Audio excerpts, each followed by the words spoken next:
Hey guys, this is CA Rupal Jain making taxation easy for you. और आज हम start करने जा रहे हैं हमारा सेकेंड चैप्टर, जिसका नाम क्या है, रेसिडेंशियल स्टेटस। और है हमारा क्या, डे 6। ठीक है, तो हमने सारी तैयारी अपनी कर ली है। सबसे पहले अपनी कॉपी है, कॉपी के ऊपर हम लिखेंगे day 6 chapter 2, that is what your residential status. ठीक है, आपको बिल्कुल भी पैनिक नहीं करना है, आराम से वीडियो को देखना है और जो मैं आपको करने बोलूंगी वही आपको सारे इंस्ट्रक्शंस जो है वो फॉलो करने हैं, जो आज तक आप करते आए हुए हैं। ठीक है, नाउ सबसे पहले अपन बात करेंगे किस चीज की, वाई, कि भाई क्यों, वाई रेसिडेंशियल स्टेटस, मतलब मैं क्यों किसी इंसान को रेसिडेंशियल स्टेटस दे रही हूँ, मतलब रहने का स्टेटस दे रही हूँ कि कोई ज्यादा रह रहा है या कम रह रहा है, तो उसको स्टेटस क्यों देना है, किसी भी बंदे को कोई स्टेटस में क्लासिफाई क्यों करना है। तो रीजन बीइंग कि हम उसकी टैक्स लायबिलिटी डिटरमाइन कर सके। ठीक है, अगर कोई बंदा फॉर एग्जाम्पल मान लो ज्यादा इंडिया में रह रहा है तो हम उसे ज्यादा टैक्स लेंगे, कोई बंदा एकदम थोड़े टाइम के लिए इंडिया में रह रहा है या कोई आ जा रहा है बस, तो उससे हमको क्या, इंडिया की इनकम पे तो हम टैक्स लेंगे, बट क्या बाहर की इनकम पे हम टैक्स ले सकते हैं? तो हम नहीं ले सकते। ठीक है, तो यही बताना चाह रहा है कि रेसिडेंशियल स्टेटस क्यों डिटरमाइन किया जाता है। रेसिडेंशियल स्टेटस डिटरमाइन किया जाता है ताकि आपकी जो बेसिकली लाइबिलिटी है, ठीक है, बेसिकली जो आपकी लाइबिलिटी है उसको क्या बोलते हैं, बेसिकली आपकी टैक्स लाइबिलिटी को डिटरमाइन किया जा सके। तो रेसिडेंशियल स्टेटस में हम लोगों को 3 तरीके में क्लासिफाई करते हैं। या तो हम उसको बोलेंगे ROR,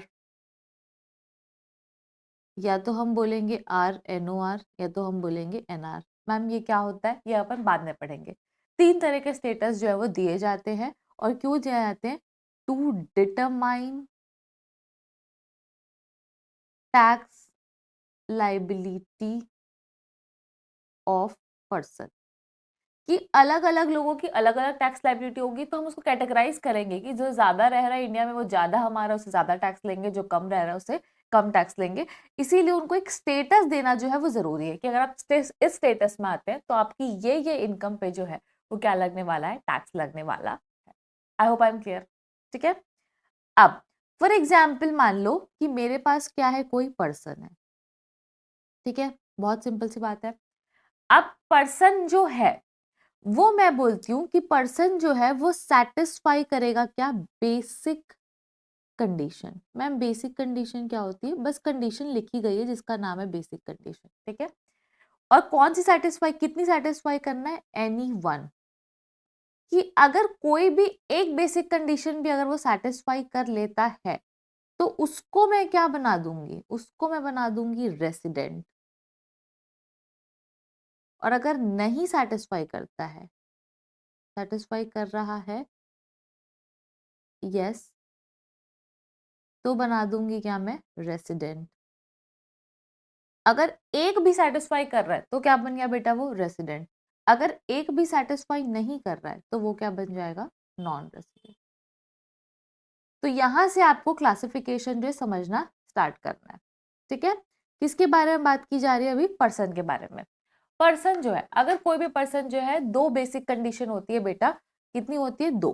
ठीक है, तो यहाँ पर मैं लिख देती हूँ, नंबर मेंशन कर रही हूँ, कितनी, 2 बेसिक कंडीशन में से कोई भी एक भी सेटिस्फाई कर लेता है तो वो इंडिया का क्या बन जाएगा, रेसिडेंट। अदरवाइज वो इंडिया का क्या बन जाएगा, नॉन रेसिडेंट।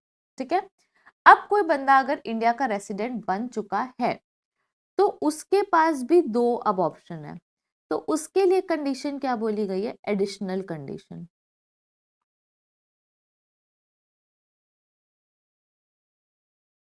और वो भी कितनी, 2 एडिशनल कंडीशन है। ठीक है, अब एडिशनल कंडीशन 2 है आपकी, अगर वो एडिशनल कंडीशन बोथ सेटिस्फाई करना है, ये चीज आपको याद रखनी है। ठीक है, कि एडिशनल कंडीशन अगर वो बोथ सेटिस्फाई कर लेगा तो उस केस में अपन क्या करेंगे, तो उस केस में उसको बना देंगे रेसिडेंट, तो वो पहले ही बन चुका है, तो उसका क्लासिफिकेशन होगा क्या, नहीं। अगर वो बोथ सेटिस्फाई कर लिया तो यस या तो नो, ठीक है। अगर वो बोथ सेटिस्फाई कर लिया तो वो बनेगा रेसिडेंट, तो वो ऑलरेडी है, एंड ऑर्डिनरी रेसिडेंट, ठीक है। तो वो क्या बन रहा है, रेसिडेंट एंड ऑर्डिनरी रेसिडेंट। अब बोलता है सेकेंड टाइम, मतलब कि नो की बात करते हैं कि वो दोनों सेटिस्फाई नहीं कर पाया। अगर एक भी कर पाया तो बेटा वो नो साइड में आएगा, ठीक है। एडिशनल कंडीशन आप दोनों सेटिस्फाई करोगे, इसमें बोथ लिखा हुआ है। अगर आप दोनों सेटिस्फाई करोगे तो आप ROR, मतलब कि इसको शॉर्ट फॉर्म में बोला जाता है रेसिडेंट एंड ऑर्डिनरी रेसिडेंट को ROR, ठीक है। तो यहाँ पर वही बोलना चाह रहा है कि अगर आप दोनों सेटिस्फाई करते हो और वो यस होता है तो आप ROR बनोगे। अगर आप एक भी सेटिस्फाई करते हो तो आप नो में आ जाओगे, तो आप बनोगे RNOR।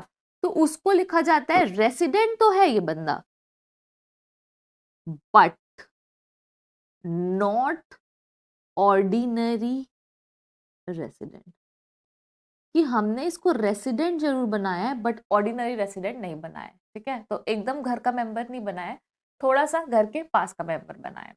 तो अगर आप रेसिडेंट बनते हो तो आपको फर्दर क्लासिफिकेशन में जाना पड़ेगा, और वो क्लासिफिकेशन होगा through additional conditions. Additional conditions भी दो होती है, उसमें से अगर आप दोनों सेटिस्फाई कर लेते तभी आप बनेंगे ROR, that is resident and ordinary resident. आपको ये चीज ध्यान रखनी है, क्योंकि ये बोल रहा है कि रेसिडेंट है और एंड यहाँ पे लगेगा कि resident and ordinary resident. Resident तो है but not the ordinary resident, की वो ऑर्डिनरी रेसिडेंट नहीं है। तो इसको शॉर्ट में अपन क्या बोलते हैं, RNOR, और इसको अपन शॉर्ट में क्या बोलते हैं, NR, ठीक है। तो ये जो है वो आपकी पर्सन का चार्ट है कि पर्सन है, पर्सन में बेसिक कंडीशन जो दो होती है उसमें से अगर कोई एक भी सेटिस्फाई करता है तो वो बन जाएगा रेसिडेंट, और एक भी सेटिस्फाई नहीं करता है तो वो बन जाता है नॉन रेसिडेंट, ठीक है।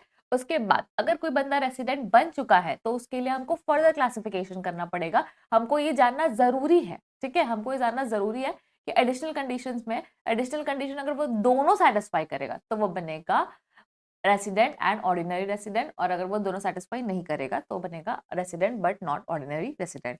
ये एकदम बेसिक कॉन्सेप्ट है, ये आपके दिमाग में जमा हो जाना चाहिए। एकदम बेसिक जो है वो बेसिक बातें जो है वो चल रही है, ठीक है।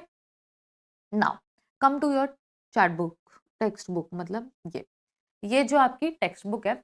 सी अब हम क्या कॉन्सेप्ट फॉलो करना चाह रहे हैं कि जब आप टेक्स्ट बुक पढ़े, मतलब जो भी आपका टेक्स्ट बुक है आप रिवाइज करें, तो आपको क्या बोलते हैं, टेक्स्ट बुक से फेमिलैरिटी होनी चाहिए। इसलिए हम जो नोट्स भी बनवा रहे हैं वो किस में बनवा रहे हैं, टेक्स्ट बुक में ही बनवा रहे हैं, ठीक है। तो हम क्या बोल रहे हैं कि assessee classified into different categories based on residential status. अगर वो सेटिस्फाई करता है एनी वन बेसिक कंडीशन तो वो क्या बन जाएगा, resident. Does not satisfy the basic condition तो वो क्या बन जाएगा, नॉन रेसिडेंट, ठीक है। अगर वो रेसिडेंट बन गया तो वो बोथ एडिशनल कंडीशन सेटिस्फाई करता है तो वो ROR, और अगर does not satisfy the additional condition तो वो बन जाएगा RNOR। इसको याद करने की जरूरत नहीं, अगर आपने चार्ट से समझ लिया है तब इसको कैंसिल भी कर सकते हो, कोई दिक्कत नहीं है, बहुत बेसिक सी बात है। अब अब आपको आना है किधर, हमारे लास्ट पेज में, ठीक है। और यहाँ पर हम क्या करेंगे, तो यहाँ पर हम आपको रेसिडेंशियल स्टेटस की जो कंडीशंस है वो पढ़ाएंगे और वो समझाएंगे कि वो होती क्या है,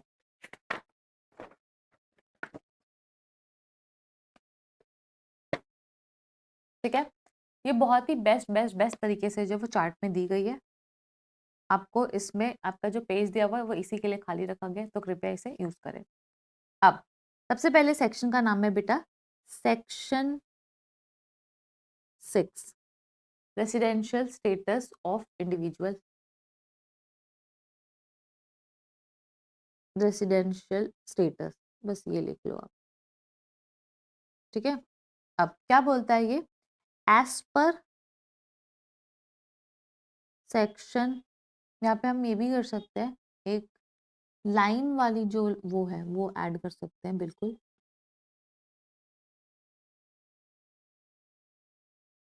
एक और चीज हमारे पास होगी इसमें, तो इसको कर देते हैं डिलीट, और इसको भी आप लोग ये वाले पेज में बनाइएगा, ठीक है। तो आपको इसको ऐसे रखना है और यहाँ पर लिखना है section 6,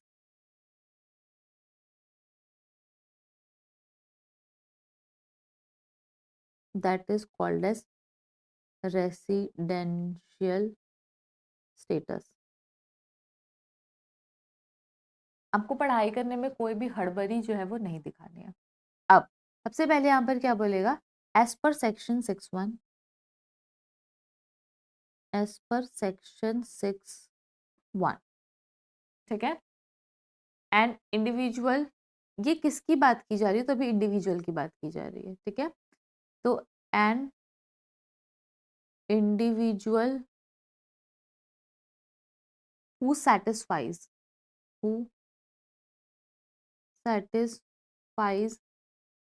any one of the basic condition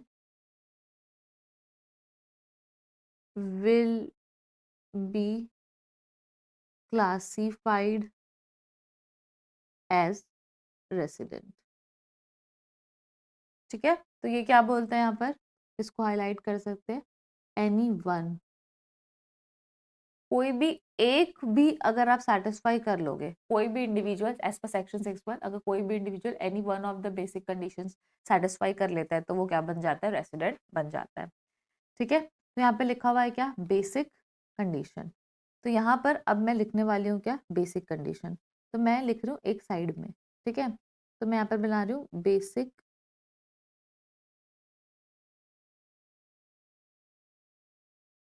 condition. सबसे पहली जो बेसिक कंडीशन है वो क्या बोलती है, सबसे पहली जो बेसिक कंडीशन है वो बोलती है stay in India for 182 days और मोर इन प्रीवियस ईयर, ठीक है। कि आपको क्या बोलते हैं, प्रीवियस ईयर में 182 डेज और मोर इंडिया में स्टे करना है। एग्जाम्पल के लिए मैं आपको बताना चाहती हूँ कि जैसे फॉर एग्जाम्पल मान लो कि ये हमारी टाइमलाइन है, ठीक है। अब टाइमलाइन में मेरा प्रीवियस ईयर जो है वो क्या है बेटा, 25-26, असेसमेंट ईयर जो है वो क्या है, 26-27। तो ये 1/4/2025 से लेके 31 मार्च 2026, एंड देन 1/4/2026 से लेके 31 मार्च 2027। और अगर फॉर एग्जांपल मान लो कि मेरी due date of return filing क्या होगी, 31 जुलाई, जैसे मैंने आप लोगों को बताया था नॉन ऑडिटर एसएससी के केस में क्या है, 31 जुलाई, वो 31 जुलाई 26। तो इसका मतलब क्या है कि अगर कोई बंदे ने क्या कमाई है, इनकम कमाई है प्रीवियस ईयर में 24-25 में, तो उसका टैक्स जो है उसको कब तक पे करना है, 31 जुलाई तक उसको असेस करके पे करना है। ऑब्वियसली बात है, अब तक तो कर ही नहीं सकता क्योंकि यहाँ तक का तो कैलकुलेशन ही करना है ना। तो 25-26 का कैलकुलेशन कब होगा, 26-27 में, 26-27 का कब होगा, 27-28 में। और this is how it goes. तो ये बोलना चाह रहा है कि इसकी इनकम का टैक्स जो है वो आप 31 जुलाई तक भर दो। अब बोल रहे stay in India for 182 days और मोर इन प्रीवियस ईयर। तो मैं कब चेक करूंगी बेटा, ऑब्वियसली 1 अप्रैल को। मैं 1 अप्रैल 2026 को चेक करूंगी कि इस प्रीवियस ईयर में क्या उसने 182 डेज रहा है कि नहीं रहा है, और ये वाली डेट पे मैं उसका जो स्टेटस है वो चेक करना चाहूंगी कि वो रेसिडेंट है कि नॉन रेसिडेंट है, ठीक है। फिर मैं बाद में आप लोग को आगे पढ़ाने वाली हूँ कि कैसे वो डिटरमाइन करना है, बट आपको ये चीज समझनी पड़ेगी कि प्रीवियस ईयर में ही आपको चेक करना है, प्रीवियस ईयर का चेक करना है कि प्रीवियस ईयर में वो बंदा जो है 182 डेज और मोर स्टे जो है वो कर रहा है कि नहीं कर रहा है, ठीक है। ये हो गया। तो ये तो आपका ये एनी वन है, तो ऑब्वियस सी बात है ये वाला। और दूसरी कंडीशन भी होगी, तो ये सेकेंड कंडीशन है, वो क्या बोलती है, वो बोलती है he has been in India, क्या, he has been in India for 60 days or more in previous year। या प्रीवियस ईयर में तो 60 डेज और मोर जो है वो इंडिया में स्टे कर रहा है, ठीक है। एंड 365 days or more, ठीक है, 365 days or more in last 4 immediately preceding financial year, immediately preceding financial year, ठीक है। आप फर्स्ट टाइम पढ़ रहे हैं तो आपको बेसिक से पढ़ाना बहुत जरूरी है। अब यहाँ पर क्या बोलना चाह रहा है कि फॉर एग्जाम्पल मान लो ये जो है वो आपकी टाइमलाइन है। अब इस टाइमलाइन में फॉर एग्जाम्पल मान लो कि ये जो है वो आपका प्रीवियस ईयर है, दैट इज योर 25-26। तो इस 25-26 में उसको कितना देर स्टे करना है, 60 डेज और मोर। डिटरमाइन अभी भी कब करेंगे, 1/4/2026 को। 1/4/2026 को मेरे को रेसिडेंशियल स्टेटस निकालना है। तो ये बोल रहा है पहले का कि पिछले साल में प्रीवियस ईयर में कितना दिन स्टे करना है, 60 डेज और मोर। और उसके बाद लास्ट 4 ईयर्स, मतलब पिछले साल को छोड़ के पहले के 4 साल में आपको स्टे करना है 365 डेज और मोर, ठीक है। तो ये समझना आपको बहुत जरूरी है कि अगर मैं 1/4/2026 को उसका रेसिडेंशियल स्टेटस निकालूं तो सेकंड कंडीशन क्या बोलती है कि पिछले साल में 60 डेज रहा हो, 60 डेज और मोर रहा हो, प्लस साथ ही साथ उसके पहले के 4 साल में 365 डेज और मोर अगर इंडिया में रहा है तो वो इंडिया का रेसिडेंट बन सकता है, ठीक है। तो ये दोनों चीजें हैं। तो मैं इन दोनों को तो हटा के साइड करने वाली हूँ। ये दोनों एग्जाम्पल्स के लिए दिए गए थे, आप कहीं लिखना चाहते हैं अपनी कॉपी में तो ये फर्स्ट कंडीशन का और सेकंड कंडीशन का लिख सकते हैं। मुझे अपने चार्ट के लिए अभी मैं इसको नहीं लिख सकती।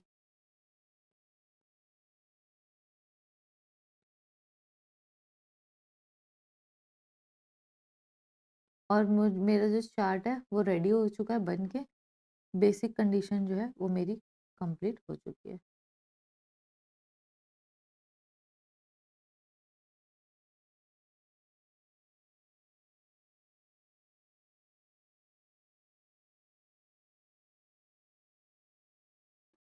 ठीक है, तो ये क्या बोलता है कि अगर कोई बंदा जो है वो कोई भी एक बेसिक कंडीशन सेटिस्फाई करता है तो वो इंडिया का रेसिडेंट बन जाएगा, और ये है हमारी बेसिक कंडीशन, ठीक है। बट यहाँ पर बाजू में हम डील करेंगे एक एक्सेप्शन के साथ।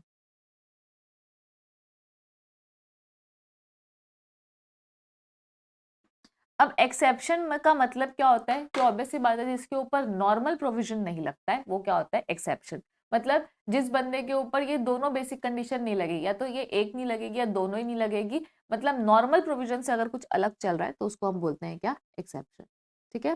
तो एक्सेप्शन के लिए भैया हमको डब्बा अलग बनाना पड़ेगा।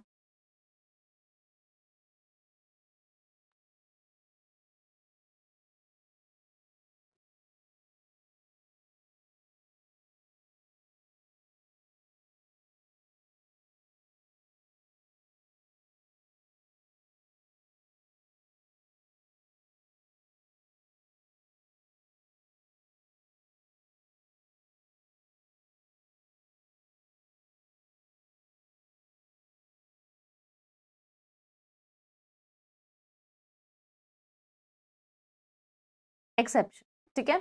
अब एक्सेप्शन में मैं बोलूंगी क्या, पॉइंट नंबर 1, ठीक है। फॉलोइंग फॉर द फॉलोइंग, अब पॉइंट नंबर 1 जो है वो बोलता है कि following person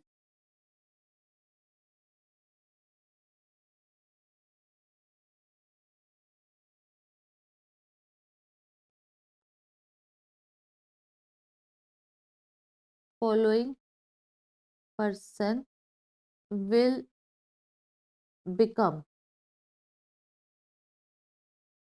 resident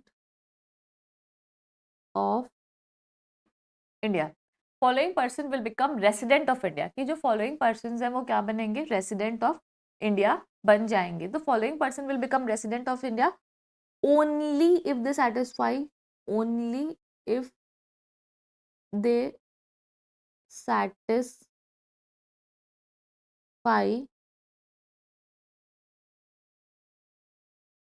only if they satisfy first basic condition, कि अगर ये फॉलोइंग लोग जो फर्स्ट बेसिक कंडीशन सेटिस्फाई करेंगे तो ही इंडिया के रेसिडेंट बनेंगे, अदरवाइज नहीं बनेंगे। अब इसमें किसका नाम आता है सबसे पहले, तो फर्स्ट नाम आता है IC लिख रही हूँ मैं, इंडियन सिटीजन, ठीक है। तो मैं यहाँ पर शॉर्ट फॉर्म के लिए लिख रही हूँ IC, Indian citizen who live India, who leave India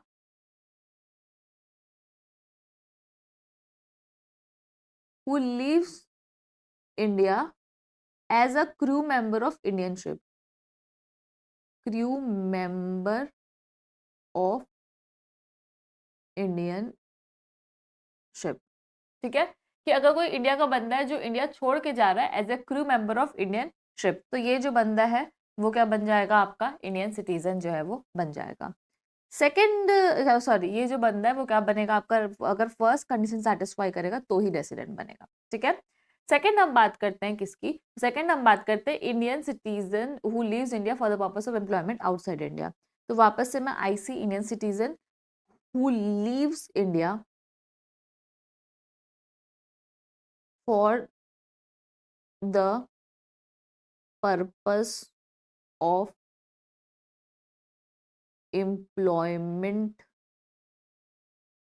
outside India, ठीक है। कि जो ये पर्सन है for the purpose of employment outside India,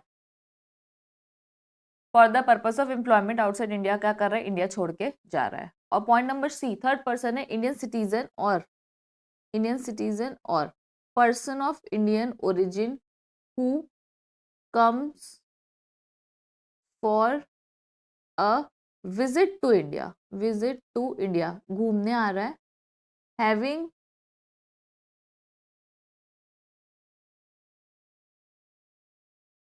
total income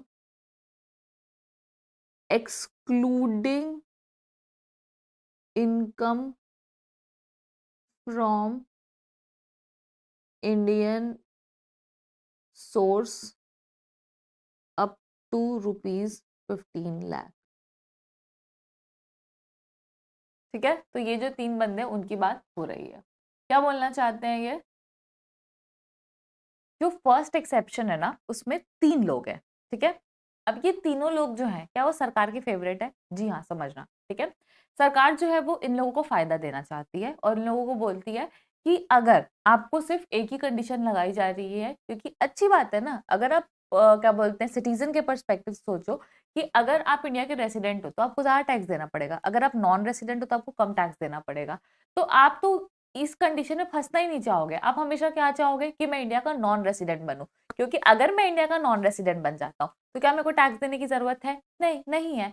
तो हमेशा से ही आप क्या सोचोगे कि मुझे क्या बनना है, इंडिया का नॉन रेसिडेंट जो है वो बनना है, ठीक है। अब तो अपन फर्स्ट मेंबर की बात करते हैं कि Indian citizen who lives India as a crew member of Indian ship. तो जो क्रू मेंबर्स है वो उनका क्या होता है, अक्सर वो इंडिया के बाहर ही रहते हैं, तो इसीलिए उनके ऊपर सेकंड कंडीशन जो है वो नहीं लगाई गई है, सिर्फ और सिर्फ फर्स्ट कंडीशन जो है वो लगाई गई है। तो वो फायदा देना चाहते हैं कि तुम ऐसे भी इंडिया के बाहर रह रहे हो और आपको इनकम जो है वो, आप इंडिया के अंदर कम रहते हो, इंडिया के बाहर ज्यादा रहते हो, तो उस वजह से आपको इस जगह पे डाला जा रहा है, ठीक है। उसके बाद बात करते हैं किसकी, पॉइंट नंबर B की। पॉइंट नंबर B जो है वो किसके लिए बोलता है, who lives India for the purpose of employment outside India। तो जो इंडिया बाहर जा रहे हैं इंडिया से पैसा कमाने के लिए, तो ऑब्वियस सी बात है उनके लिए भी ये बात बोली गई है कि उनको भी सरकार फायदा देना चाहती है, बोलती है अब मत बनो इंडिया के रेसिडेंट। तो उस वजह से आपको भी सेकंड कंडीशन से हटा दिया गया, सिर्फ फर्स्ट कंडीशन। अब फर्स्ट कंडीशन भी बेटा बहुत हैवी कंडीशन है, क्या बोलता है 182 डेज, मतलब लगभग 6 महीना। अगर आप 6 महीना तक इंडिया में रहते हो तो रेसिडेंट बनोगे, अगर 6 महीना इंडिया में नहीं रहे हो तो रेसिडेंट बनने की कोई जरूरत नहीं है, ठीक है। अभी जो थर्ड कंडीशन है ना, सरकार अपने फायदे के लिए लाई। अपने फायदे के लिए कैसे, सरकार जो है वो अमीर लोगों को अपना रेसिडेंट बनाना चाहती, गरीब लोगों को नहीं बनाना चाहती। कैसे, क्योंकि ये क्या बोल रहा है कि अगर आपकी इंडियन इनकम, मतलब कि total income excluding income from Indian sources, ठीक है, कि अगर आपकी sorry excluding income from foreign sources, तो मतलब इंडियन इनकम की बात करें तो total income excluding income from foreign sources, तो यहाँ पर आपका आएगा excluding income from foreign source. कि अगर आपकी जो इनकम है वो कहाँ की, अगर आपकी इनकम जो क्या बोलते हैं, इंडिया की जो इनकम 15 लाख तक, 15 लाख भी नहीं है, तो क्या जिस बंदे की इनकम साल की 15 लाख भी नहीं है इंडिया से, क्या वो इंडिया में टैक्स दे पाएगा, नहीं।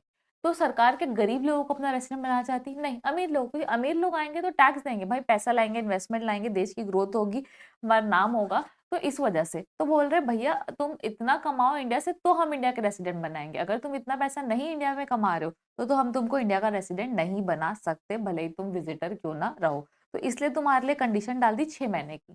तो ये 3 लोगों के लिए जो है, ये 3 लोगों के लिए जो है वो कितनी कंडीशन है, 182 days, that is first basic condition. First basic condition satisfy करोगे तो इंडिया के रेसिडेंट बनोगे, अदरवाइज इंडिया के नॉन रेसिडेंट जो है वो बन जाओगे। ठीक है, तो this is your first exception. अब जो आपका सेकंड एक्सेप्शन है वो क्या बात करता है, ध्यान से देखना। सेकंड एक्सेप्शन जो है वो बोलता है सेम जो ये क्या बोलते हैं ऊपर का सी पॉइंट है वो सेम है, बस Indian income more than 15 lakh है। तो यहाँ पर हम बोल रहे हैं इंडियन सिटीजन और person of Indian origin who comes for a visit to India, कि जो किस में आ रहा है, इंडिया में विजिट के लिए आ रहा है, who comes for a visit to India and his total income excluding income from foreign source is more than 15 lakh. ऊपर वाले में क्या था, less than 15 lakh, sorry up to 15 lakh, अब यहाँ पर क्या है, more than 15 lakh will become resident of India, will become resident of India if. अब भाई इनके लिए क्या कंडीशन है, तो इनके लिए भी कंडीशन बनाई गई है। अब इनकी कंडीशन जो है वो क्या बोलती है, स्टे इन इंडिया फॉर 180, इधर same, stay in India for 182 days और मोर। और सेकेंड कंडीशन जो है वो इनके लिए बनाई गई है क्या, यहाँ पर लिखा है और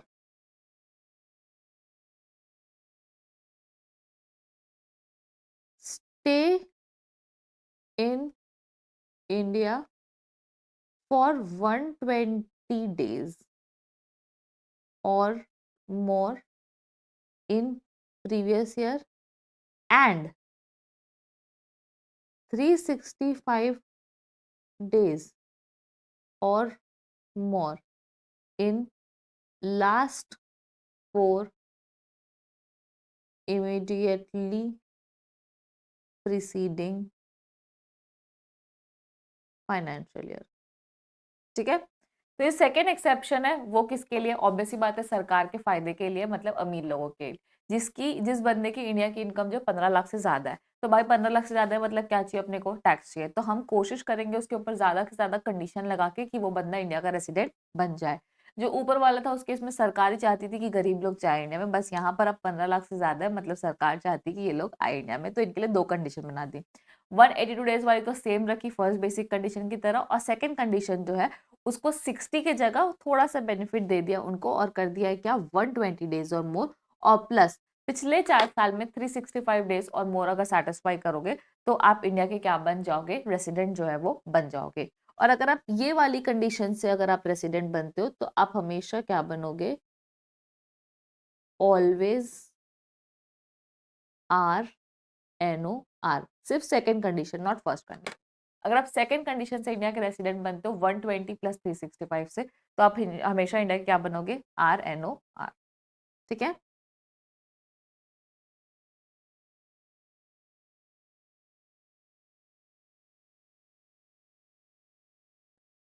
अब थर्ड जो केस है वो आता है क्या, डीम्ड रेसिडेंट, जिसको अपन बोलते हैं 6(1)(a). अब डीम्ड रेसिडेंस का कॉन्सेप्ट क्या बोलता है कि an individual being an Indian citizen, उसकी भी जिसकी इनकम 15 लाख से ज्यादा है, ऐरे गहरे लोगों को तो आप इंडिया का रेसिडेंट बनाते नहीं है। तो यहाँ पे क्या बोल रहा है, an individual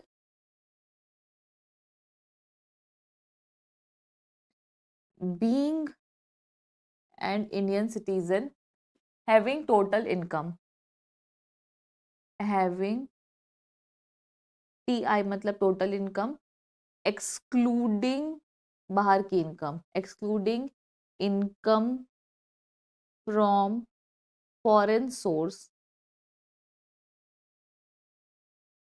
is more than 15 lakh will become resident of India, will be said to be resident of India, will be said to be resident of India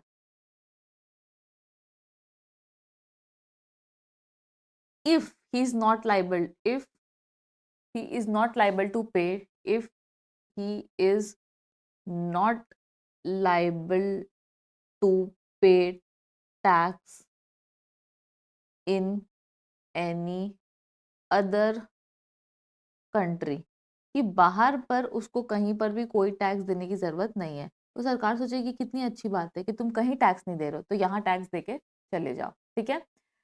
bye reasons of his domicile,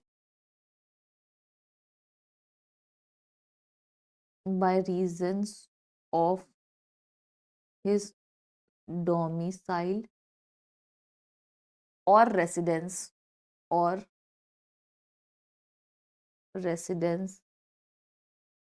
or any other criteria।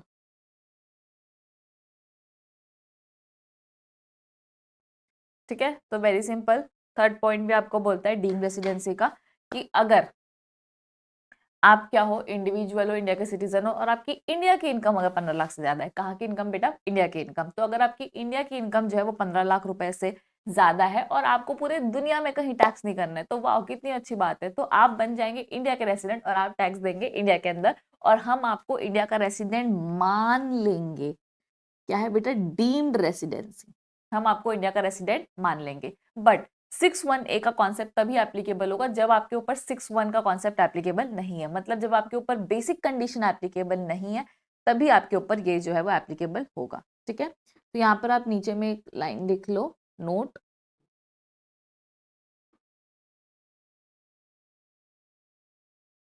6(1)(a) will only apply if 6(1) is not applicable। तो पहले आप क्या check करोगे, basic condition, फिर नहीं समझ आए, नहीं अगर सेटिस्फाई हुआ तो उस केस में आप क्या होगे, डीम रेसिडेंसी। तो अभी तक हम लोगों ने क्या पढ़ा है, तो अभी तक हम लोगों ने पढ़ लिया ये an individual who satisfy any one of the basic condition, कि अगर आप बेसिक कंडीशन में से कोई भी एक कंडीशन सेटिस्फाई कर लोगे तो आप क्या बन जाओगे, इंडिया के रेसिडेंट। बट कुछ लोगों के लिए जो है वो ये नहीं बना है, कुछ लोगों के लिए अलग चीजें बनी होती है लाइफ में, जैसे कि आपको पता है कि आपने सीए चूज किया, आपके लिए बहुत ही कुछ अलग बना हुआ था, तो वैसे ही कुछ लोगों के लिए यहाँ पर भी अलग चीजें जो है वो बनी हुई है, ठीक है। अब एक्सेप्शन जो है वो क्या बात करता है, एक्सेप्शन जो है वो 3 एक्सेप्शन है। पहला एक्सेप्शन जो है वो सिर्फ बोलता है कि अगर ये 3 लोग फर्स्ट बेसिक कंडीशन सेटिस्फाई करेंगे तो इंडिया के रेसिडेंट बन जाएंगे। सेकंड एक्सेप्शन बोलता है कि अगर ये लोग जो है वो दोनों में से कोई भी एक कंडीशन सेटिस्फाई करते हैं तो वो इंडिया के रेसिडेंट बन जाएंगे, और अगर ये वाली कंडीशन से बनते तो वो हमेशा क्या बनेंगे, RNOR। और थर्ड कंडीशन ये भी बोलता है डीम रेसिडेंट, कि अगर आप दुनिया में कहीं पर भी रेसिडेंट नहीं है और इंडिया में आप 15 लाख से ज्यादा कमा रहे तो आप इंडिया के रेसिडेंट मान लिए जाओगे, ठीक है। और यहाँ पर भी आपको एक चीज लिखनी पड़ेगी, फॉर दिस कंडीशन, ब्लैक से लिख देते हैं, ऑलवेज RNOR, मतलब अगर आप डीम रेसिडेंट भी बनोगे तो रेसिडेंट तो बन गए, बट ऑर्डिनरी और नॉट ऑर्डिनरी का क्लासिफिकेशन तो बचा ही हुआ है ना, तो उसमें आप हमेशा क्या बनोगे, RNOR, आपको चेक करने की कोई जरूरत नहीं है, ठीक है। मैम आपने ऐसे क्यों लिखा दिया, यहाँ पर हम क्यों एडिशनल कंडीशन चेक नहीं कर रहे, कहाँ पर, ये वाली जगह पे और ये वाली जगह पे, क्योंकि बेसिकली ये जो दोनों पॉइंट्स है वो एडिशनल कंडीशन में भी रिपीट किए गए थे, तो हमने उनको हटा दिया और इसको एक्सेप्शन में ही काउंट कर रहे हैं, ठीक है।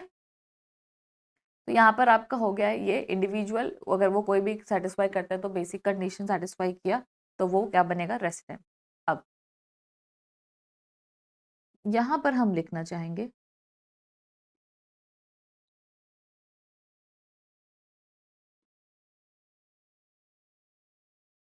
satisfies any one, सेटिस्फाई कर रहा है any one basic condition.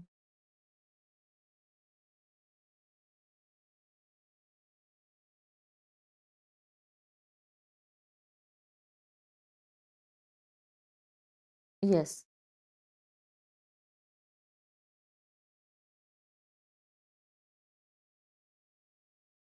Satisfy कर रहा है क्या, एनी वन बेसिक कंडीशन।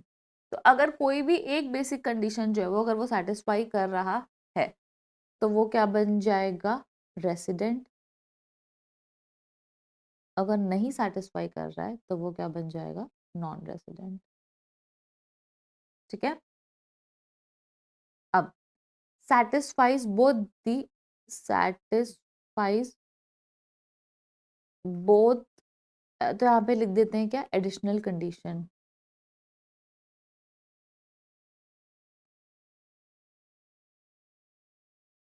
कि पहले हम क्या टेस्टिंग करेंगे किसकी, additional condition for resident.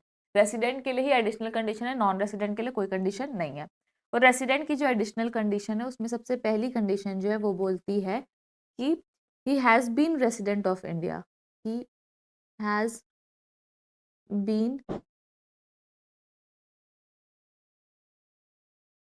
resident of India. He has been resident of India for 2 years out of last 10 previous year.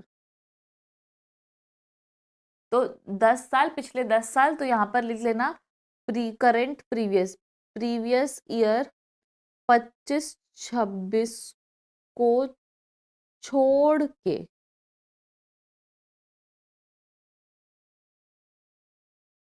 छोड़ के मतलब लास्ट टाइम, मतलब कि प्रीवियस ईयर 25-26 को छोड़ के पहले के 10 साल में अगर वो 2 साल या उससे ज़्यादा जो है वो रेसिडेंट रहा है तो हम उसको क्या मान लेंगे, तो हम एडिशनल कंडीशन सेटिस्फाइड मान लेंगे। और यहाँ पे लिखेंगे हम क्या, एंड, क्योंकि हमको साथ में सेटिस्फाई करवाना है। तो इसीलिए हम यहाँ पर लेंगे he has stayed in India, he has stayed in India for 730 days और मोर इन लास्ट 7 years। पिछले 7 साल में 730 दिन या उससे ज़्यादा जो है वो क्या किया है, स्टे किया है। 730 से 7 सालों में, ठीक है, लास्ट 7 years, पिछले 7 सालों में 730 डेज या उससे ज़्यादा जो इंडिया में स्टे किया है। तो सेम चीज़ यहाँ पे रिपीट होगी, प्रीवियस ईयर 25-26 के पहले के 7 years, मतलब इसको छोड़ के, सर छोड़ के ही मेंशन कर दो, को छोड़ के, लास्ट लिखा हुआ है और लास्ट का मतलब क्या होता है कि आपको जो करंट आपका प्रीवियस है उसको पहले छोड़ के उसके पहले के 7 साल में अगर 730 डेज और मोर अगर इंडिया में स्टे किया है तो वो क्या बोलते हैं, एडिशनल कंडीशन सेटिस्फाई कर लेगा। तो यहाँ पर अपन क्या कर लेते हैं, इसका बॉक्स बना देते हैं।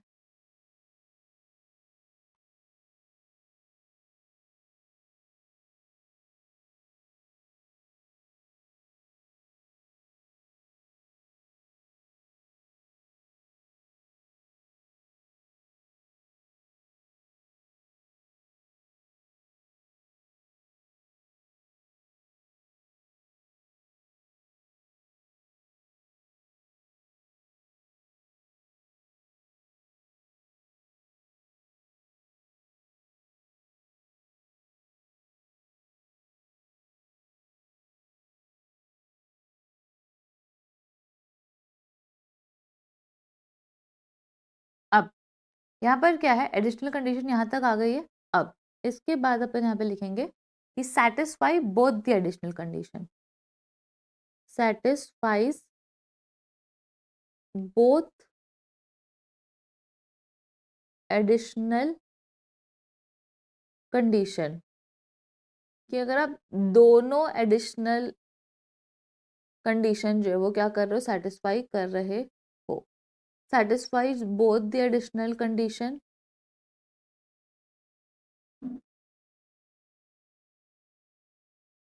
अगर वो बोल रहा है यस, या नो। अगर वो बोल रहा है यस, अगर वो बोल रहा है नो।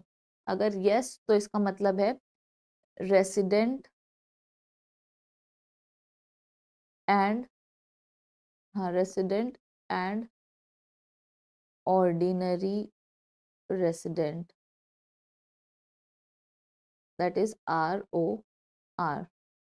और यहाँ पर otherwise resident but not ordinary resident, but not ordinary resident, that is RNOR।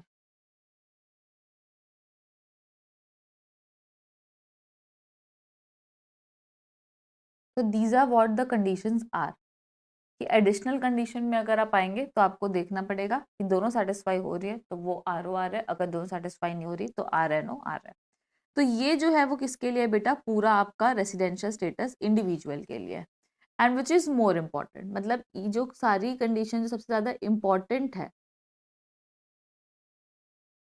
Individual की सबसे ज्यादा इम्पॉर्टेंट है और इंडिविजुअल में ही सारे कॉन्सेप्ट है। बाकी जो अगर आप पढ़ेंगे तो वो जो है वो बहुत ही छोटे छोटे कॉन्सेप्ट है और वो तो आपको ऐसे भी रिवाइज हो जाएंगे। सबसे अच्छी बात यह है कि हमने पूरा का पूरा जो चार्ट है उसको एक पेज में रिवाइज किया है हमारे चार्ट बुक में, तो बिल्कुल आप हमारी चार्ट बुक जो रेफर कर सकते हैं for the purpose of this chapter. ठीक है, अब एक बार दिखा देते हैं रेसिडेंशियल स्टेटस चार्ट बुक का। तो ये जो है वो एक पेज का हमारा चार्ट बुक है। अब ये जो है वो आपकी बुक में बन गया है। ये आपको बेटा क्या करना है, एकदम अच्छे से याद करने के लिए आपको इजी हो जाएगा। और यहाँ पर आप बेसिक कंडीशन से एक कनेक्शन जोड़ दो, किसके लिए, एक्सेप्शन के लिए। क्योंकि बेसिक कंडीशन में क्या बोलते हैं, जो बंदा फॉल नहीं करेगा वो किस में फॉल करेगा, एक्सेप्शन में फॉल करेगा। और वहां से मैं डिसाइड करूंगी कि बंदा रेसिडेंट बन सकता है कि नहीं बन सकता है। ठीक है, now now coming back to our chapter. तो सबसे पहले यहाँ पे दिया हुआ चैप्टर का रेसिडेंशियल स्टेटस। फिर बात करता है किसकी, residential status of individual, that is section 6। तो सबसे पहले अपन किसकी बात कर रहे हैं बेटा, इंडिविजुअल की। अब इंडिविजुअल के केस में कैसे आपने पढ़ा है कि basic condition for residential state, ठीक है, कि बेसिक कंडीशन जो है वो क्या है, an individual who satisfy basic condition if they में ईदर ऑफ द फॉलोइंग, मतलब अगर कोई भी एक साइड से सेटिस्फाई करेगा तो वो इंडिया का रेसिडेंट बन जाएगा। ठीक है, ये चीज हमने ऑलरेडी पढ़ ली है। क्या बोलता है, he has been in India for 182 days और more in the previous year. पिछले साल में अगर वो 182 डेज और मोर जो है अगर वो इंडिया में रहा है। ठीक है, और क्योंकि इधर और चल रहा है, पिछले साल में तो वो 60 डेज रहा है, he has been in India for 60 days और more in previous year and, यहाँ पर लिखा हुआ है साथ में and 365 days or more in the last 4 immediately preceding financial year.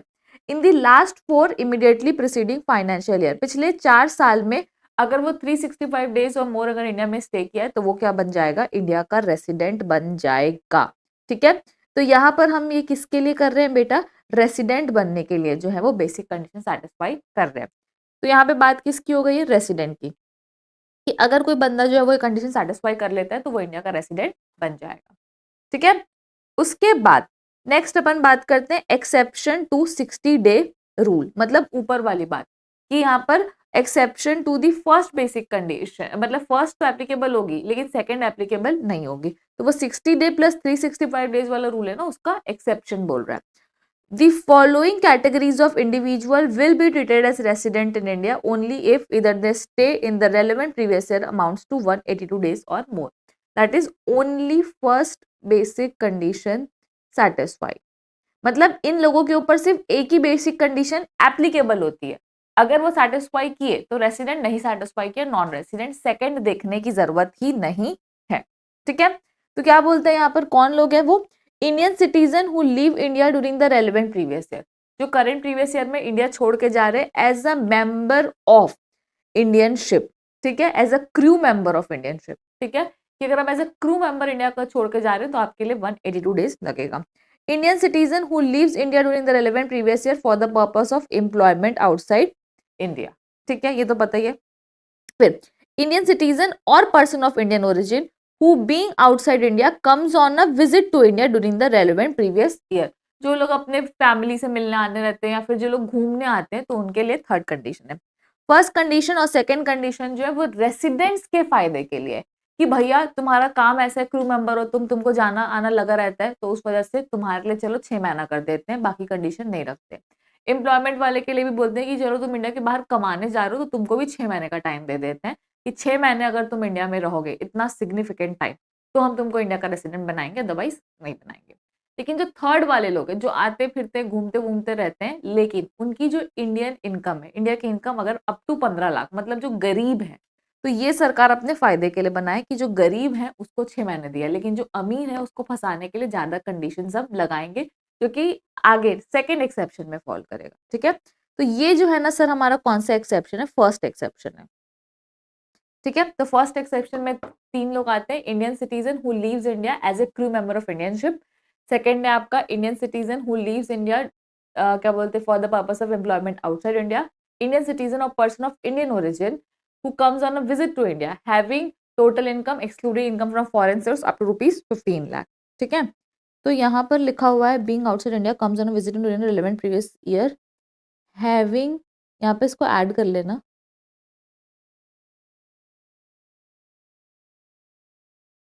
Total income excluding income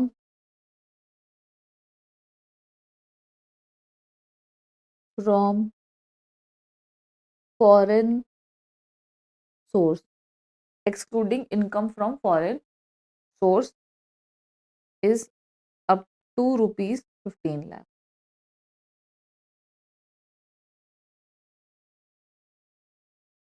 ठीक है, तो वो है वो यहाँ पर थर्ड पॉइंट में अट्रैक्ट हो जाएगा। चलो ये तो हो गया फर्स्ट एक्सेप्शन की बात। अब बात करते हैं किसकी, सेकंड एक्सेप्शन। हाँ, फर्स्ट एक्सेप्शन में एक वर्ड है जिसका नाम है पर्सन ऑफ इंडियन ओरिजिन। ठीक है, तो इंडियन सिटीजन तो आपको पता है, वो आपके जो इंडियन सिटीजनशिप एक्ट है उससे डिटरमाइन होगा, जो पार्लियामेंट ने पास हुआ है। ठीक है, पर्सन ऑफ इंडियन ओरिजिन का मतलब है कि अगर आपके पेरेंट्स या ग्रैंड पेरेंट्स अगर अनडिवाइडेड इंडिया में पैदा हुए थे, अनडिवाइडेड इंडिया मतलब जब नेपाल भूटान इंडिया से अलग नहीं हुए थे, उस टाइम का जो इंडिया है, तब आपके अगर पेरेंट्स या ग्रैंड पेरेंट्स इंडिया में पैदा हुए, मतलब आपका ओरिजिन जो है अगर इंडिया का है, तो उस केस में आपको पर्सन ऑफ इंडियन ओरिजिन माना जा सकता है। ठीक है, उसके बाद ये हमारा क्या है, second exception, special condition for Indian citizen और person of Indian origin with high income, मतलब अमीर लोग हैं तो इंडिया का रेसिडेंट बनाएंगे। इंडियन सिटीजन और person of Indian origin coming on a visit to India, वो लोग क्यों आ रहे हैं इंडिया में, विजिट के लिए आ रहे हैं। Having total income other than income from foreign source, तो having total income other than income from exceeding rupees how much, 15 lakh during the previous year. तो ये क्या बोलना चाह रहा है कि इंडियन सिटीजन और पर्सन ऑफ इंडियन ओरिजिन जिनकी इंडिया की इनकम 15 लाख से ज्यादा है भैया, तो उसको फंसाने के लिए हम ज्यादा कंडीशन जो है वो अट्रैक्ट करने वाले हैं। तो कंडीशन क्या बोलती है, इंडियन सिटीजन और person of Indian origin who comes on a visit to India, India घूमने आ रहे हैं। ठीक है, visit to India having Indian income more than ₹15 lakh. अब इंडियन इनकम का मतलब क्या है, total income excluding income from foreign source. आपको ये पूरी लाइन लिखना है, आपको इंडियन इनकम नहीं लिखना है। ठीक है, more than 15 lakh during the previous year, then they will become resident of India। तो वो लोग क्या बन जाएंगे, इंडिया के रेसिडेंट जो है वो बन जाएंगे इफ दे सेटिस्फाई, अगर वो सेटिस्फाई करते हैं condition A, stay for 182 days और more in the previous year, कि अगर स्टे कर रहे हैं वो 180 डेज और more in previous year. Condition b, stay for 120 days और more in previous year and 365 days in 4 immediately preceding previous year. ठीक है, कि स्टे फॉर 182 डेज और more in the previous year, कि उन्होंने स्टे किया है 182 डेज और more in the previous year. और सेकेंड में बोलता है 120 डेज और more in previous year and 365 days और more in last preceding 4 immediately preceding financial year और प्रीवियस ईयर। दोनों में से अगर आप कोई भी कंडीशन सेटिस्फाई करोगे तो आप क्या बन जाओगे, तो आप बन जाओगे इंडिया के रेसिडेंट, तो आप बन जाओगे इंडिया के रेसिडेंट, तो आप इंडिया के क्या बन जाओगे, रेसिडेंट बन जाओगे। अब अगर आप ये वाली कंडीशन से इंडिया के रेसिडेंट बनते हो तो आप हमेशा क्या बनोगे, RNOR, सिर्फ सेकेंड कंडीशन बी कंडीशन से। ठीक है, अगर आप ये वाली कंडीशन से इंडिया के रेसिडेंट बनते हो तो हमेशा आप क्या बनोगे, RNOR ही बनोगे। Now the third point we have is deemed residency. ठीक है, तो ये इंडिया वालों ने एक जाल बिछाया है, जाल इस तरीके से बिछाया है कि अगर आप दुनिया में कहीं भी रेसिडेंट नहीं हो to the reason of 3 things, your domicile, residence और एनी अदर क्राइटेरिया। ये आपको ध्यान रखना है, डोमिसाइल, रेसिडेंस और एनी अदर क्राइटेरिया, ठीक है। तो डोमिसाइल मतलब आपका कोई कनेक्शन, कोई बिजनेस कनेक्शन, कोई क्या बोलते हैं नेटिव कनेक्शन जो है वो नहीं है। रेसिडेंस आप रहते नहीं हो वहाँ से, आपका कोई परमानेंट प्लेस ऑफ लिविंग नहीं है, और कोई आप क्राइटेरिया जो है वहाँ का सेटिस्फाई नहीं करते हो, और आप किसी भी कंट्री के रेसिडेंट नहीं हो, लेकिन आप इंडिया के सिटीजन हो, ठीक है। कहाँ के हो? इंडिया के सिटीजन हो। अगर आप इंडिया के सिटीजन हो और क्या बोलते हैं, और आप अमीर भी हो और इंडिया से आप 15 लाख रुपए से ज्यादा की इनकम कमा रहे हो, ठीक है, 15 लाख से ज्यादा कमा रहे हो, तो उस केस में हम आपको क्या करेंगे, अपना रेसिडेंट बनाएंगे और आपसे टैक्स वसूल लेंगे, ठीक है। तो तुमसे टैक्स वसूलने के लिए हम तुमको इंडिया का रेसिडेंट जो है वो बनाना चाहते हैं, ठीक है। तो इस चीज के लिए समझना कि हम लोगों ने अपना ये बना लिया है, तुम बेसिक कंडीशन में नहीं फंसे, तुम ऊपर की 2 एक्सेप्शन में नहीं फंसे, तो तुम फंस सकते हो किसमें, हमारे डीम रेसिडेंसी के कॉन्सेप्ट में। तो मतलब जहां पर 6(1) एप्लीकेबल नहीं होगा, 6(1) मतलब जो बेसिक कंडीशन एप्लीकेबल नहीं होगी, तो फिर 6(1)(a) जो है वो एप्लीकेबल होगा। तो डीम रेसिडेंसी का सेक्शन ही क्या है, 6(1)(a). क्या बोलता है, Indian citizen is deemed to be a resident in India if total income excluding income from foreign source exceeds rupees 15 lakh during the previous year, and they are not liable to tax in any other country or territory by the reasons of their domicile, residence or any other similar criteria, ठीक है। उसके बाद next जो है वो बात करता है किसके लिए, resident and ordinary resident and resident but not ordinary resident. मतलब कि अब बात करेंगे एडिशनल कंडीशन की, कि भाई तुम रेसिडेंट तो बन गए, तुम अगर रेसिडेंट बन गए तो तुमको अब क्लासिफाई होना पड़ेगा, कि तुमको ऑर्डिनरी बनना पड़ेगा तो तुमको नॉट ऑर्डिनरी बनना पड़ेगा। तो ठीक है, तो अभी तक हम लोगों ने 2 ही पढ़े थे, तो बचे हुए 2 क्या है, बचे हुए 2 जो आप एक्सेप्शन के तौर पे पढ़े हो वही एडिशनल कंडीशन के तौर पे ऐड किया गया। हमने क्या पढ़ा है, दोनों सेटिस्फाई करोगे तो आरओआर बनोगे, नहीं सेटिस्फाई करोगे दोनों तो फिर आप क्या बन जाओगे, आरएनओआर बन जाओगे, ठीक है। और एक चीज आपको और बोलना चाहती हूँ, आरएनओआर में भी यहाँ पर भी आप लिख लेना ऑलवेज आरएनओआर, डीम रेसिडेंसी में आप लिख लेना ऑलवेज आरएनओ, ठीक है। डीम रेसिडेंसी में आप क्या लिखोगे, हमेशा ऑलवेज आरएनओआर। अब a resident individual is classified to be RNOR if he satisfy any one of the following conditions specified in 6(6). अब यहाँ पर ना इन कंडीशंस को उल्टा स्टेट किया गया है, ठीक है, उल्टा स्टेट किया गया है। I would rather suggest don't study this way, I will always suggest you to study that way, और हम डबल डबल पढ़ के कंफ्यूजन क्रिएट नहीं करना चाहते, बट क्वेश्चन सॉल्व करने के लिए आपको दोनों तरीके जो है पता होने चाहिए। तो मैं सिर्फ रीड कर रही हूँ, रीड करोगे, रीड करके आपको एक्सप्लेन करने की कोशिश कर रही हूँ। ये इसको ऑपोजिट तरीके से लिखा गया है क्योंकि अपन आरएनओआर के पर्सपेक्टिव से पढ़ रहे हैं, किसके पर्सपेक्टिव से, आरएनओआर। अगर इसको पॉजिटिव पर्सपेक्टिव से पढ़ेंगे तो वो आरओआर का पर्सपेक्टिव होगा जो हम पढ़ चुके हैं। तो क्या बोलता है ये, first condition, he has been non resident in India for out of 9 out of last 10 previous year, पिछले 10 सालों में वो 9 या उससे ज्यादा, जो 9 सालों से ज्यादा जो है वो नॉन रेसिडेंट रहा है, ठीक है। उधर हमने क्या पढ़ा था, 2 सालों से ज्यादा रेसिडेंट रहा है, same thing. He has been in India for a period of 729 days or less during the last 7 previous year in the relevant previous year. He has been in India for a period of 729 or days or less. तो पिछले 7 सालों में 729 दिन या come India में रहा है, उधर क्या पड़ा 730 दिन या उससे ज्यादा इंडिया में रहा है, all again the opposite thing, ठीक है। उसके बाद क्या बोलता है, जो कि ये क्या बोलता है कि वही सेम इंडियन सिटीजन और पर्सन ऑफ इंडियन ओरिजिन जो कि क्या कर रहे हैं, विजिट कर रहे हैं, क्या इंडिया विजिट कर रहे हैं, जिसकी टोटल इनकम 15 लाख से ज्यादा है, अमीर है तो इंडिया के रेसिडेंट बनोगे, ठीक है। और जो प्रीवियस ईयर में 182 डेज से तो भले कम स्टे किया, लेकिन 120 दिनों से ज्यादा स्टे कर रहा है, तो भी वो किस में आ जाएगा, आरएनओआर की कैटेगरी में आ जाएगा, ठीक है। और पॉइंट नंबर 4 जो है वो क्या बोलता है कि अगर कोई डीम रेसिडेंट है तो वो भी क्या है, आरएनओआर बन जाएगा। डीम रेसिडेंट जो है बेटा, अभी अपन लोगों ने ऊपर कॉन्सेप्ट पढ़ा है डीम रेसिडेंसी का, तो अगर आप डीम रेसिडेंट हो तो भी आप एडिशनल कंडीशन में आ जाओगे। I will always recommend you to follow that style, ठीक है। उसके बाद अभी अपन लोगों ने क्या कंप्लीट किया है, तो इंडिविजुअल का रेसिडेंशियल स्टेटस जो अभी अपन लोगों ने यहाँ पर लिखा हुआ है, ये जो पार्ट है वो कंप्लीट अभी अपन लोगों ने कंप्लीट कर लिया है। अब अपन किसके बारे में बढ़ेंगे आगे, तो अब अपन पढ़ने वाले हैं HUF के बारे में, that is Hindu undivided family, कि इसका रेसिडेंशियल स्टेटस जो है वो कैसे डिसाइड होगा, कि ये भी तो बनेगा ना कि रेसिडेंट है कि नॉन रेसिडेंट है, इसको भी टैक्स लगने वाला है। तो HUF का रेसिडेंशियल स्टेटस कैसे डिसाइड होता है, तो अगर फॉर एग्जाम्पल मान लो रेसिडेंट कब बनेगा वो, अगर उसका कंट्रोल और management of affair is Holi और पार्टली सिचुएटेड इन इंडिया। अगर एचयूएफ का कंट्रोल मैनेजमेंट होली या पार्टली अगर थोड़ा सा भी अगर इंडिया में सिचुएटेड है तो वो एचयूएफ जो है वो इंडिया का रेसिडेंट है। कंट्रोल मैनेजमेंट का मतलब है जो मेन स्ट्रैटेजिक डिसीजन जो लिए जा रहे हैं कंपनी को चलाने के लिए उसको बोलते हैं control management. Day to day operation को कंट्रोल मैनेजमेंट नहीं बोला जाता है। ठीक है। नॉन रेसिडेंट अगर उसका कंट्रोल और मैनेजमेंट पूरा इंडिया के बाहर है तो फिर वो क्या बन जाएगा, नॉन रेसिडेंट। तो बहुत सीधी सी बात है, एचयूएफ का कंट्रोल मैनेजमेंट अगर होली या पार्शली जो अगर इंडिया में है तो वो इंडिया का रेसिडेंट है, और होली पार्ट और पूरा अगर इंडिया के बाहर है तो वो इंडिया का नॉन रेसिडेंट बन जाएगा। अगर वो इंडिया का क्या बन जाता है, रेसिडेंट बन जाता है, तो फिर उसको हमने को फर्दर क्लासिफाई करना पड़ेगा आरओआर या फिर आरओआर एनओआर में। तो वो कैसे डिसाइड होगा, वो कर्ता के ऊपर डिसाइड होगा कि कर्ता एडिशनल कंडीशन सेटिस्फाई करता है। कौन कौन कौन, कर्ता। अगर कर्ता एडिशनल कंडीशन सेटिस्फाई करता है तो एचयूएफ जो है वो आरओआर बन जाएगा, और अगर कर्ता सेटिस्फाई नहीं करता है तो एचयूएफ का स्टेटस जो है वो आर एनओआर हो जाएगा। ठीक है। तो कर्ता सेटिस्फाई करता है, कर्ता सेटिस्फाई नहीं करता है, क्योंकि एचयूएफ एक आर्टिफिशियल पर्सन है तो उसका नंबर ऑफ डेज कैलकुलेट नहीं किया जा सकता। ठीक है।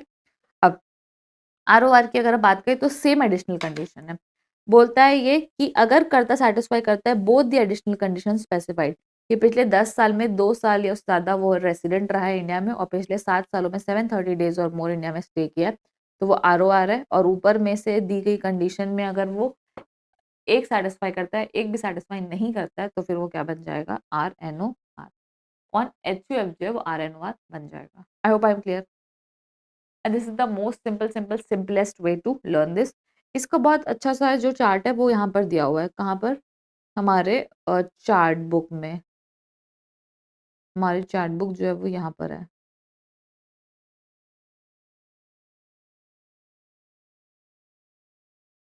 यस, ये कि एचयूएफ में अगर कंट्रोल मैनेजमेंट ऑफ अफेयर्स अगर कहाँ पे है, इंडिया से है, यस, तो वो रेसिडेंट, नो तो नॉन रेसिडेंट। करता सेटिस्फाई करता है एडिशनल कंडीशन, यस, तो आरओआर। नहीं सेटिस्फाई करता, आर एनओ आर।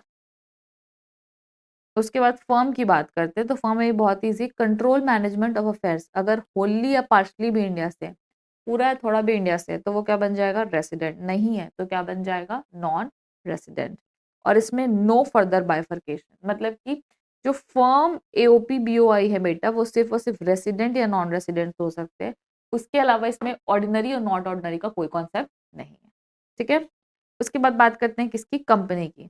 तो company will become resident of India if it's an Indian company. अगर इंडियन कंपनी है तो वो इंडिया के रेसिडेंट है, या तो उसका पोयम, पोयम का मतलब होता है प्लेस ऑफ इफेक्टिव मैनेजमेंट, अगर इंडिया में है उस साल में तो फिर वो इंडिया की रेसिडेंट बन जाएगी। तो एक तरह तो इंडियन कंपनी मतलब इनकॉर्पोरेटेड इन इंडिया, या तो फिर उसका पोयम अगर इंडिया में, अगर वो इंडिया के बाहर इनकॉर्पोरेटेड है लेकिन उसका पोयम इंडिया में, तो वो क्या इंडिया की रेसिडेंट है, अदरवाइज वो क्या बन जाएगी, इंडिया की नॉन रेसिडेंट बन जाएगी। पोएम क्या होता है, किस लिए होता है, ये सारी चीज़ें आपके कोर्स में नहीं दी गई है तो आपको पढ़ने की कोई ज़रूरत नहीं है। बहुत सिंपल से पार्ट है, इससे ऐसे कभी क्वेश्चन आता नहीं है एचयूएफ एओपी बीवाई, बट आपको कॉन्सेप्ट क्लैरिटी के सारी चीज़ें पता होनी चाहिए। ठीक है।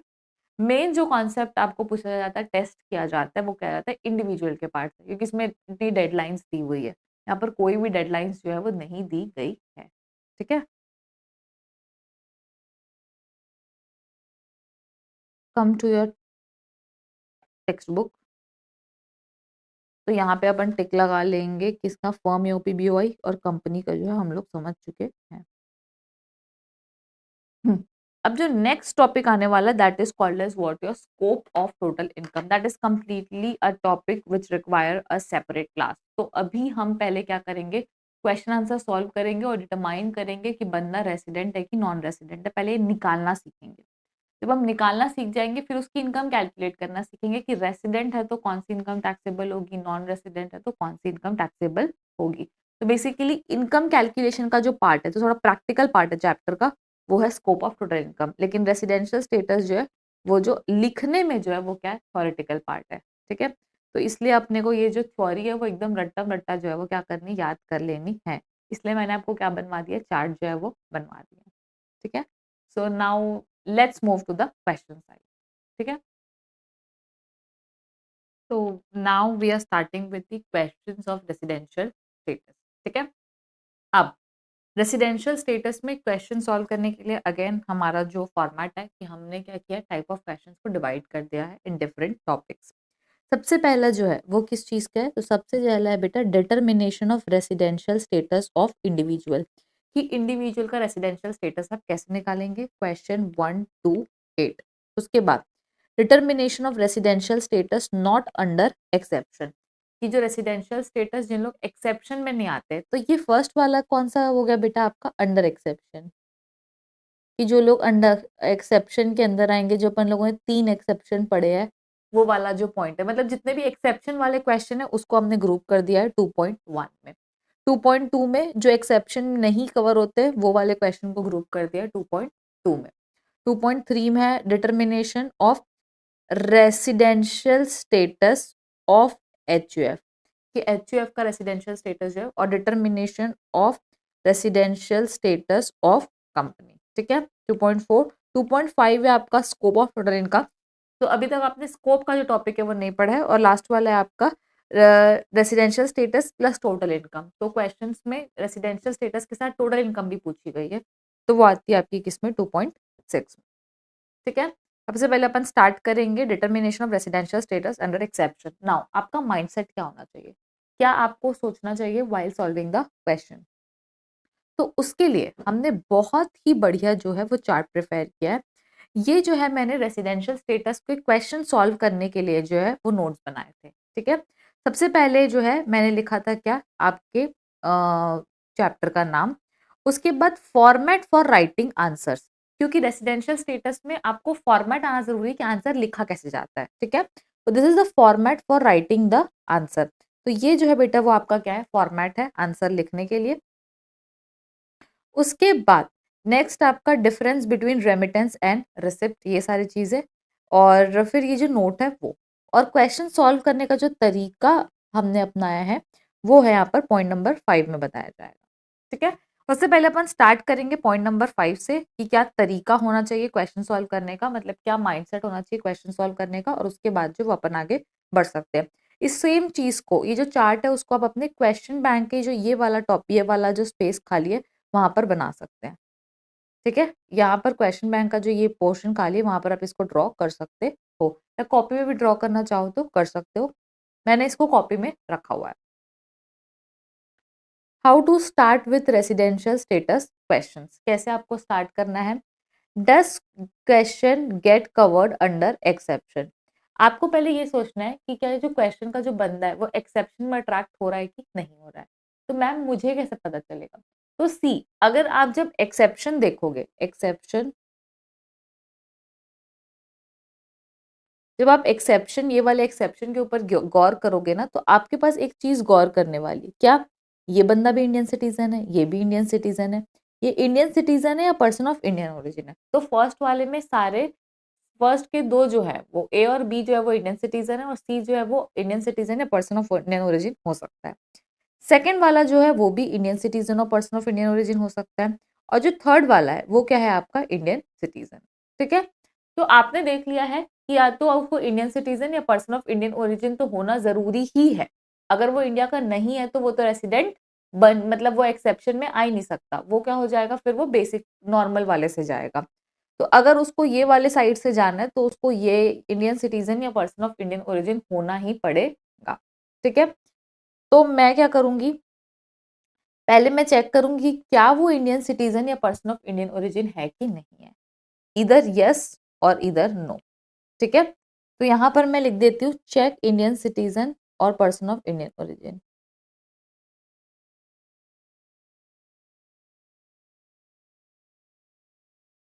मतलब वो जो पर्सन है क्या वो इंडियन सिटीजन है, क्या वो पर्सन इंडियन ओरिजिन है, अगर होगा तो मैं एक्सेप्शन के बारे में सोचूंगी, अगर नहीं है तो फिर मैं सीधा चले जाऊंगी नो में। और अगर मैं नो में गई, ठीक है, अगर मैं नो में गई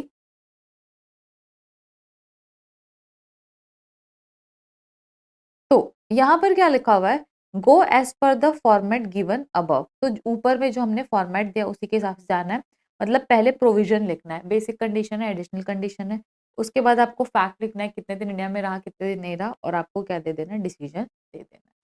ठीक है, उसके बाद अगर आपने देखा कि यार ये तो इंडियन सिटीजन या पर्सन ऑफ इंडियन ओरिजिन है, तो उसमें मैं क्या करूं? तो उस केस में आपको चेक करना है कि सर उसकी जो इंडियन इनकम है ना वो अप टू ₹15 लाख है या 15 लाख से ज्यादा है। फिर अब हम उसकी इंडियन इनकम चेक करेंगे, तो अप टू 15 लाख, 15 लाख से ज्यादा। अगर वो क्या बोलते हैं सी क्रू मेंबर होगा और एम्प्लॉयमेंट आउटसाइड इनकम, तो पहले ही पता लग जाएगा, ठीक है, वो तो उसमें इनकम चेक करने की कोई जरूरत नहीं है। लेकिन जिसमें इनकम चेक करने की जरूरत है तो हम चेक करेंगे इनकम जो है वो कौन से वाले में ये बंदा जो है फॉल कर रहा है। अगर उसका अप टू 15 लाख है तो ऑब्वियस सी बात है उसमें फर्स्ट एक्सेप्शन ही एप्लीकेबल होगा। Up to 15 lakh first exception, जिसकी कंडीशन क्या है 182 डेज और मोर वाली, ठीक है। तो अगर इन केस आपका क्वेश्चन यहाँ पर फॉल कर गया है तो सबसे पहले आप क्वेश्चन में क्या करोगे, इंडियन इनकम कैलकुलेट करके दिखाओगे। उसके बाद आप क्या लिखोगे, अपना फर्स्ट एक्सेप्शन जो है वो लिखोगे। आपको बेसिक कंडीशनल एडिशनल कंडीशन लिखने की कोई जरूरत नहीं है, आप डायरेक्टली एक्सेप्शन के साथ स्टार्ट करोगे। उसके बाद नंबर ऑफ डेज जो है वो आपको फैक्ट में दिखाना जरूरी है, डिस्कस करोगे फैक्ट, और उसके बाद क्या दे दोगे, कंक्लूजन दे दोगे। तो कोई भी आंसर जैसे अपन लॉ में भी दिखते हैं, पहले लिखते हैं प्रोविजन, फिर अपन लिखते हैं फैक्ट और फिर कंक्लूजन। तो इंडियन इनकम कैलकुलेट करना है बट आप प्रोविजन के नीचे दिखाइएगा, ठीक है। पहले प्रोविजन लिखना, उसके बाद फिर जाके फैक्ट में दिखाना कि इंडियन इनकम जो है वो कितनी है, ठीक है। उसके बाद अगर मान लो आपकी इंडियन इनकम जो है मोर देन 15 लाख, तो आपके पास दो ऑप्शन आ गए। एक आपके पास आ गया सेकंड एक्सेप्शन का, एक आपके पास आ गया थर्ड एक्सेप्शन का, ठीक है। अब सेकंड एक्सेप्शन का आया है तो सेकंड एक्सेप्शन में आपके पास दो कंडीशन लिखी हुई है कि या तो वो फर्स्ट कंडीशन से बन सकता है, that is what your 182 days और मोर वाली कंडीशन, या तो सेकंड से बन सकता है which is 120 days plus 365 days वाली मोर वाली कंडीशन, ठीक है। तो यहाँ पर दो कंडीशन से जो है वो बन सकता है। तो comes for a visit to India, अगर वो इंडिया में विजिट के लिए आ रहा है तो फर्स्ट आपका 182 डेज और मोर वाली कंडीशन, और सेकंड आपका है 120 डेज प्लस 365 डेज वाली कंडीशन। अगर आप ये वाली कंडीशन से बनते हो तो ये तो आपको पता ही है कि आप हमेशा क्या बनोगे, RNOR जो है वो बनने वाले हो, ठीक है। तो अगर आपकी सेकंड एक्सेप्शन एप्लीकेबल हो गई तो आपको ये चेक करना है। अगर आप सेकंड में नहीं आते तो आपको थर्ड में जाना है। एक चीज ध्यान रखना, पहले सेकंड बाद में थर्ड।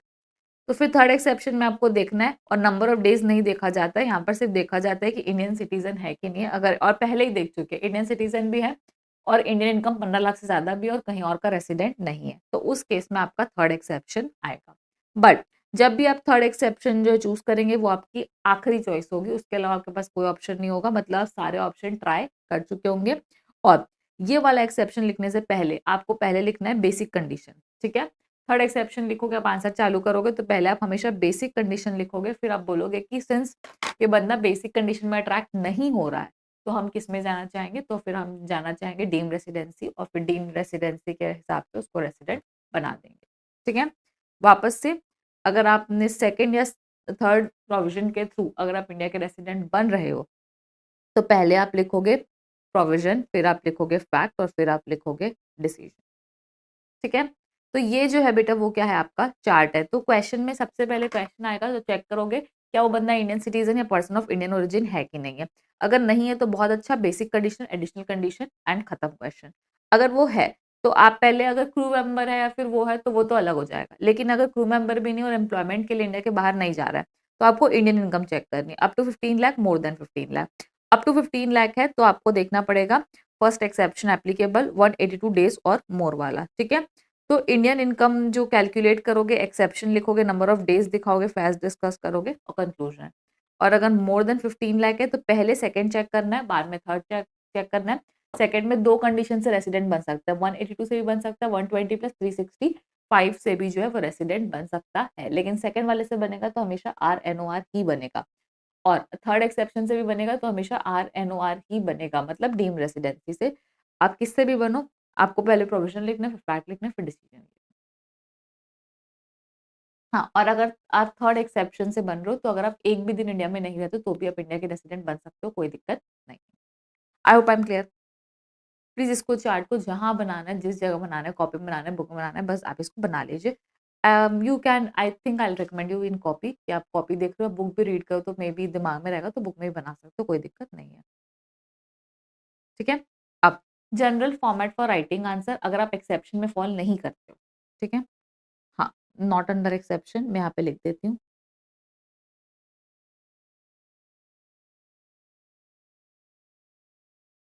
तो आप नॉर्मल, बेसिक, एडिशनल और उसके बाद अपना कंक्लूजन दे दोगे। तो पहले वही बोल रहा है कि आपको चेक करना है कि आप एक्सेप्शन में फॉल नहीं करते हो, जनरल वाले में फॉल करते हो। तो यहाँ पर सीधा-सीधा बोला गया as per section 61 of income tax act an individual is said to be the resident of India, अगर वो कोई भी एक बेसिक कंडीशन सैटिस्फाई कर लेता है। उसके बाद आपको यहाँ पर क्या लिखना है, बेसिक कंडीशन लिखनी है। दोनों बेसिक कंडीशन आपने यहाँ पर मेंशन कर दी, ठीक है। और यहाँ पे आपका डिसीजन आ जाएगा रेसिडेंट है कि नॉन रेसिडेंट है। अलॉन्ग ऑब्वियस सी बात है, आप यहाँ पे फैक्ट भी बताओगे और उसके बाद आप अपना डिसीजन दे दोगे, ठीक है। उसके बाद as per section 66 additional condition की जो सेक्शन है वो क्या है, 66 सेक्शन है। तो यहाँ पर हम लेंगे पहले कि अगर आप में दोनों कंडीशन सेटिस्फाई कर लेते हो तो आप ऑर्डिनरी रेसिडेंट बन जाओगे। तो एडिशनल कंडीशन में यहाँ पर दिखा दिया, ये दोनों एडिशनल कंडीशन है, दोनों सेटिस्फाई करो और क्या बन जाओ, ROR।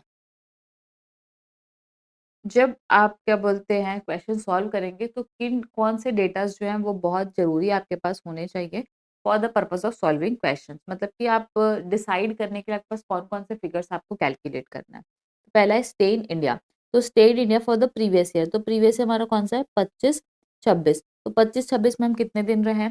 Stay in India for last 4 year, तो इतने 4 साल में कितना रहे और पिछले 7 साल में। ये 3 डेटास आपको हमेशा क्वेश्चन में कैलकुलेट करने हैं। इसके लिए आप ये टेबल भी बना सकते हो। जैसे कि अगर मेरा प्रीवियस ईयर जो है वो चल रहा है क्या 25-26, तो यहाँ पर मैं ले लूँगी क्या 24-25,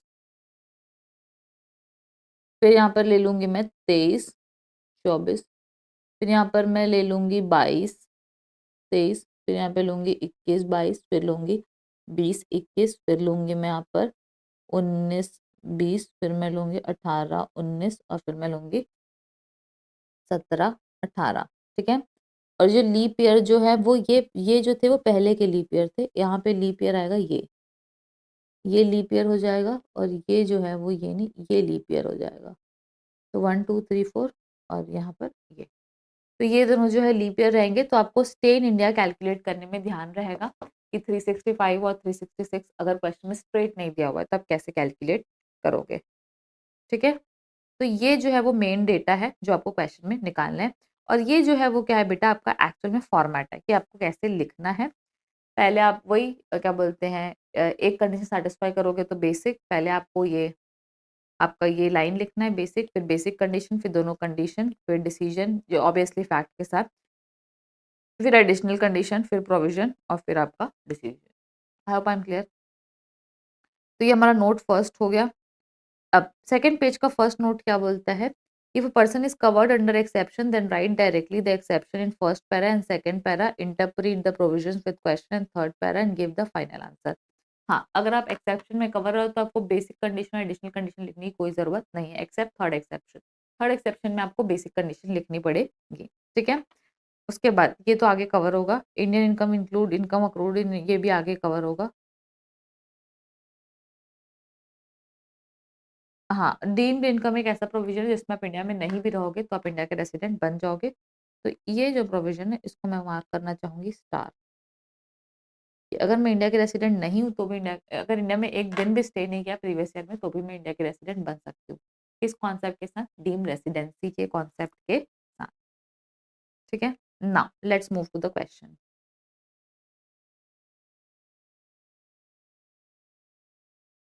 now residential status 2.1, this is determination of residential status. सबसे पहला क्वेश्चन है illustration 1, determination of residential status, ठीक है।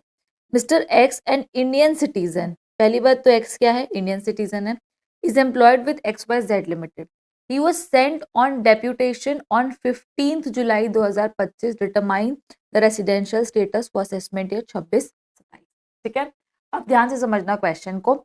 पहली बात तो एक्स जो है वो क्या है, इंडियन सिटीजन है। इंडियन सिटीजन है मतलब वो एक्सेप्शन में फॉल करता।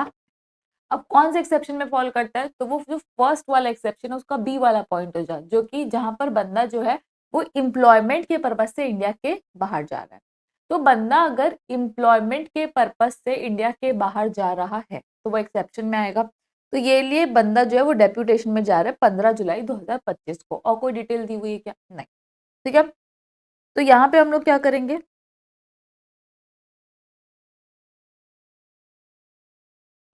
Illustration number 1. Page number.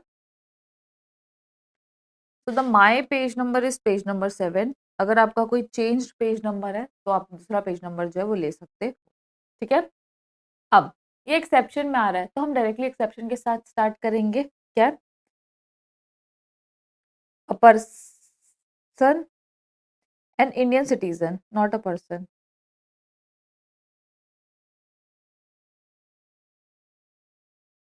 And Indian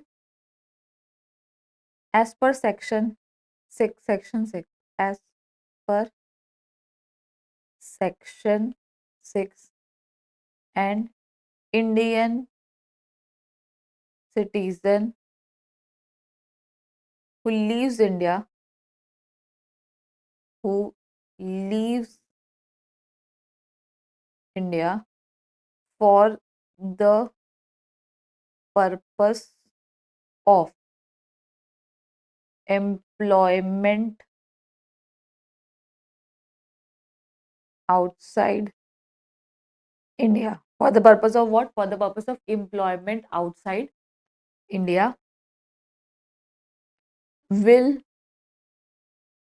become will become will become resident of India if he satisfies first basic condition, जो कि आप लोग को पता है, stay in India for 182 days or more.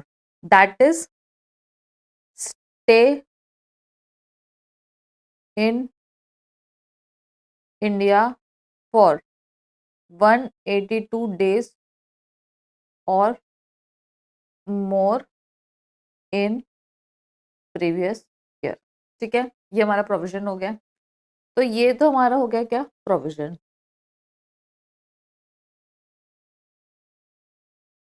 अब आ जाएंगे अपन किस में? तो अब अपन आ जाएंगे फैक्ट में। फैक्ट के लिए मैं आपको एक टाइमलाइन दिखाना चाहता हूँ। ये हमारी टाइमलाइन है और हमारा प्रीवियस ईयर जो है वो चल रहा है 25-26, मतलब 1/4/2025 से लेके 31 मार्च 2026। बंदा बाहर कब जा रहा है? Going out on 15 July 2025। तो ऑब्वियस सी बात है, जब वो इस दिन जो है वो इंडिया के बाहर जा रहा है, वापस आने की कोई डिटेल लिखी हुई है क्या? नहीं। तो ये जो टाइम है वो जो है वो क्या है? Stay in India. Stay in India, जो कि अप्रैल में हो गया 30 डेज, मई में हो गया 31 डेज, जून में हो गया 30 दिन और जुलाई में हो गए 15 दिन। तो यहाँ पर हो गया है 30 + 31 + 30 + 15 इज इक्वल्स टू 106 डेज। तो रहना कितना था? 182 डेज और मोर। रहा कितना है कि 106 डेज और मोर। ठीक है, तो यहाँ पर मैं लिखूंगी सिंस मिस्टर, कौन है भाई? X, stayed only for 106 days in previous year in India, he is a non-resident of India। तो रहना कितना था? 180 डेज। रहा कितना है वो? 106 दिन, which is lesser than how much? 182 days. आप ये लाइन में ऐड कर सकते हो, which is lesser than 182 days as required in the provision, so he is a non resident of India. ठीक है, तो ये जो है वो क्या बेटा आपका फर्स्ट क्वेश्चन है। या इस एक काम करते हैं, इसको बेटर फॉर्मेशन के साथ करते हैं।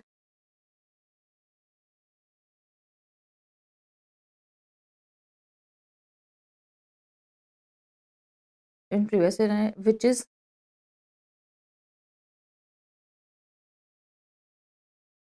Less than, which is less than 182 days as required in law. So he is a non-resident of India. ठीक है, तो वो क्या है, नॉन रेसिडेंट ऑफ इंडिया। ये जो है वो क्या हो गया आपका illustration number 1। Now come to illustration number 2।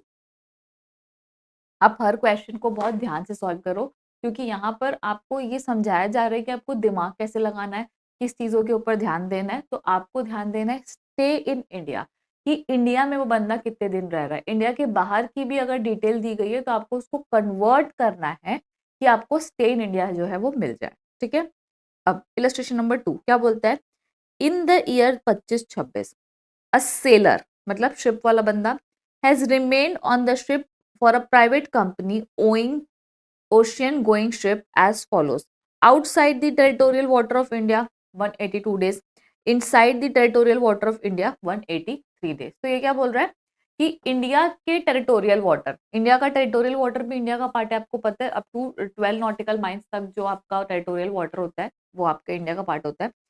तो क्या बोलते हैं, टेरिटोरियल वाटर जो है उसमें आप रहे हो 183 डेज, मतलब इंडिया में आप कितना दिन रह रहे हो 183, विच इज मोर देन 182। तो आप ऐसे भी क्या बोलते क्या बन जाओगे, इंडिया के रेसिडेंट बन जाओगे। So is he consider to be the resident of India? Yes, because inside जो है वो कितना रहा है 183 डेज। ठीक है, तो आपको वापस अगेन सबसे पहले अपन क्या लिखेंगे बेटा, प्रोविजन लिखेंगे।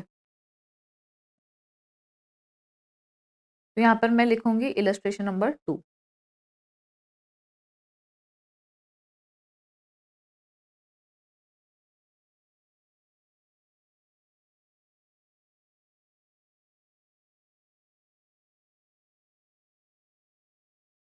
Page number 7। As per section 6 and Indian citizen who leaves India as a crew member of Indian ship, as a crew member of Indian ship, will become resident of India। वो क्या बन जाएगा, resident of India बन जाएगा। will become resident of India if he satisfies, अगर वो satisfy कर रहा है। तो if he satisfies first basic condition, that is stay in India for 182 days or more in previous year। ये हमारा क्या हो गया बेटा, प्रोविजन हो गया। अब नेक्स्ट में अपन क्या निकालेंगे, फैक्ट। सिंस मिस्टर, कौन है भाई, सेलर जो भी है,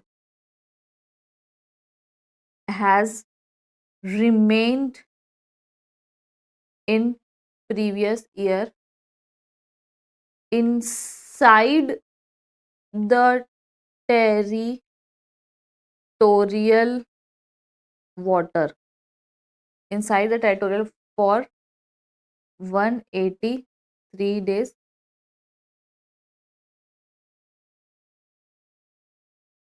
which is which means he satisfies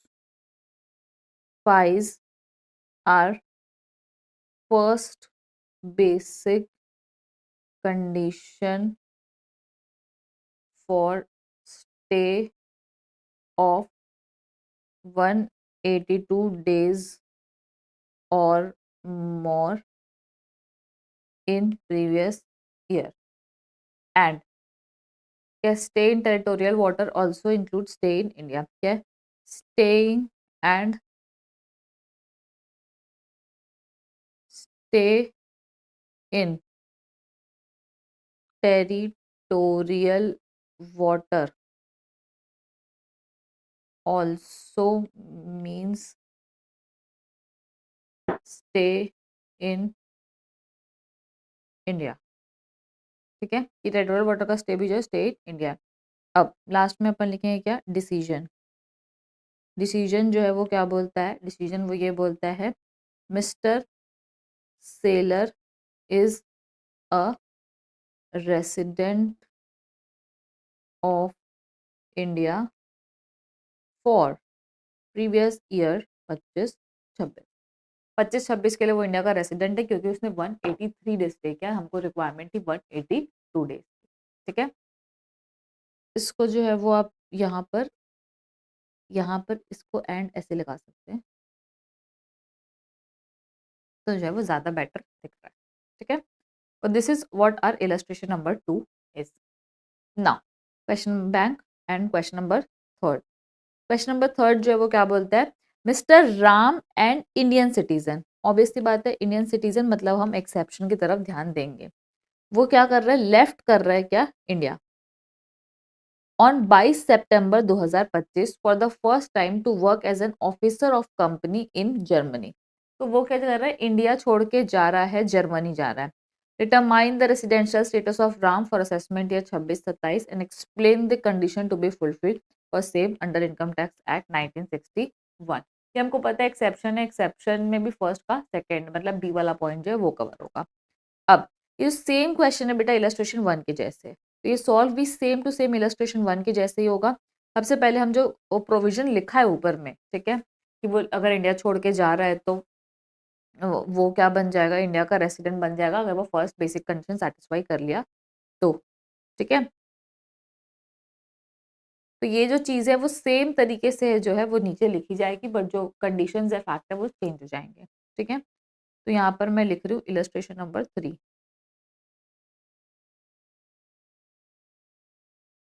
page number क्या है हमारा, हमारा पेज नंबर है 7। अगर आपका दूसरा है तो बिल्कुल आप अपना ही लिखें।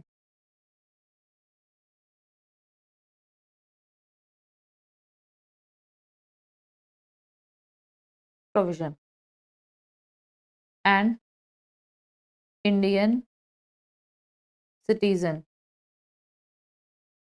हु लीव्स इंडिया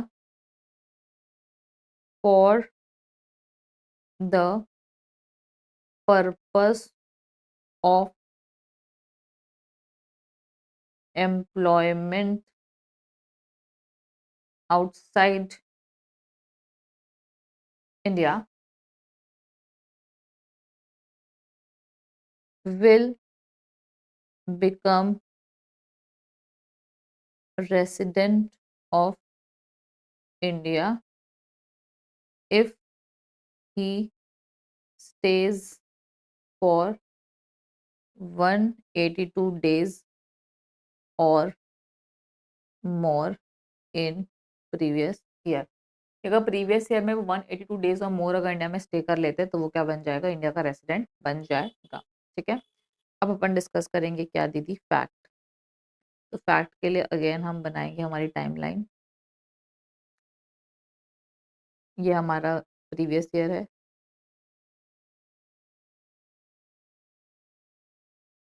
1/4/2025 से लेके 31 मार्च 2026 में। और वो इंडिया के बाहर कब जा रहा है, तो वो इंडिया के बाहर जा रहा है 22 सितंबर।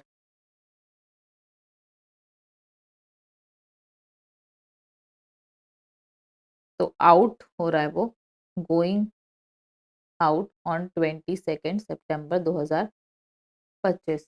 ठीक है, तो स्टे इन इंडिया कब से कब तक का होगा, तो स्टे इन इंडिया आपका होगा यहाँ से लेके, कहाँ से, यहाँ से लेके यहाँ से यहाँ तक का जो टाइम होगा वो स्टे इन इंडिया होगा। तो ये मैं डिटरमाइन करूंगी स्टे इन इंडिया। कैसे पता चलेगा, अप्रैल मई प्लस जून प्लस जुलाई प्लस अगस्त प्लस सितंबर, कितना दिन हो गया, तो मेरे पास डेज हो जाएंगे 30 plus 31 plus 30 plus 31 plus 31 plus 22। तो हो गए 175 डेज। तो इंडिया में कितना दिन स्टे किया? 175 डेज। तो क्या बन गए? Non resident. ठीक है, तो यहाँ पे हम लिखेंगे सिंस मिस्टर, कौन है भाई? Ram,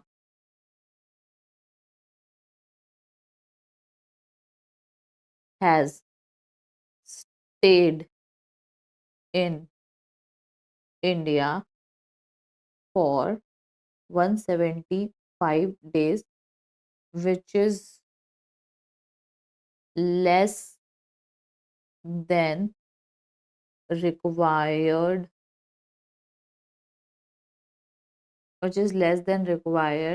as per law, that is 182 days. So Mr. Ram, यहाँ पे लिखना है आपको fact, mister Ram is a non-resident of India.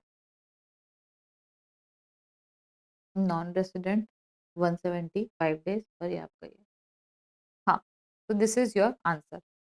अब इसमें कुछ ट्रिक आप ध्यान रख सकते हो। अगर आप चाहो कि एग्जामिनर जो है वो आपका क्या बोलते हैं मेन आंसर में उसकी नज़र जो है वो जल्दी पड़े और वो आपको जल्दी नंबर दे दे, तो always highlight your the main answer and the fact what you are writing in question. Provision जो ठीक है जनरल तरीके से लिखा हुआ है। अब क्वेश्चन ध्यान रख सकते हो वो क्या चीज़ें सीखनी है, तो आपको दो चीज़ें सीखनी है। पहले तो प्रोविजन लिखा कैसे जाता है, मतलब आंसर कैसे लिखे जाते हैं, थ्योरी जो है प्लस कैलकुलेशन कि आपका रेसिडेंट और नॉन रेसिडेंट का जो कैलकुलेशन है वो करेक्ट आ रहा है कि नहीं आ रहा है। तो आपको दोनों चीज़ें जो है वो सीखना बहुत ज़रूरी है और क्वेश्चन में ये फॉर्मेट आपको फॉलो करना है। वो प्रोविजन, फैक्ट एंड सॉरी इसको डिसीजन लिखना पड़ेगा। यहाँ पर आ जाएगा ये डिसीजन।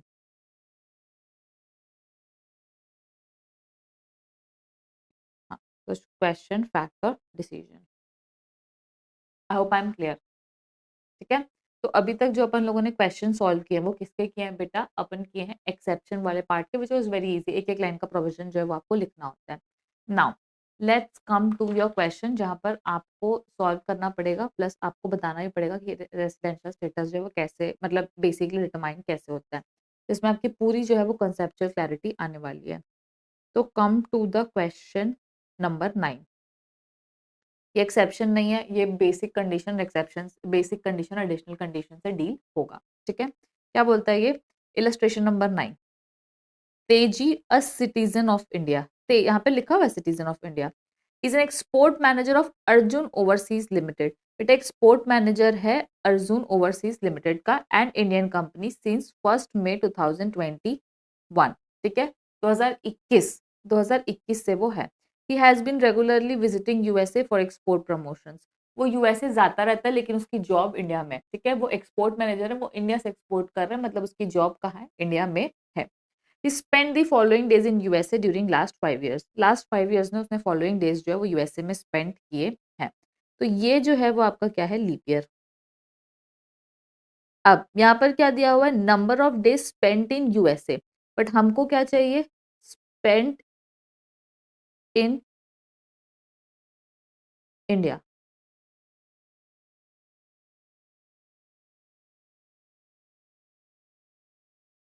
ठीक है, नंबर को क्या चाहिए? Number of days spent in India, कि इंडिया में कितने दिन रहा है। अब इसको हम क्या करेंगे? माइनस करके निकाल लेंगे। जैसे यहाँ पर हमारे पास है 365 से माइनस करेंगे, यहाँ पर भी 365 से, यहाँ पर हम करेंगे 366 से, 365 से और 365 से।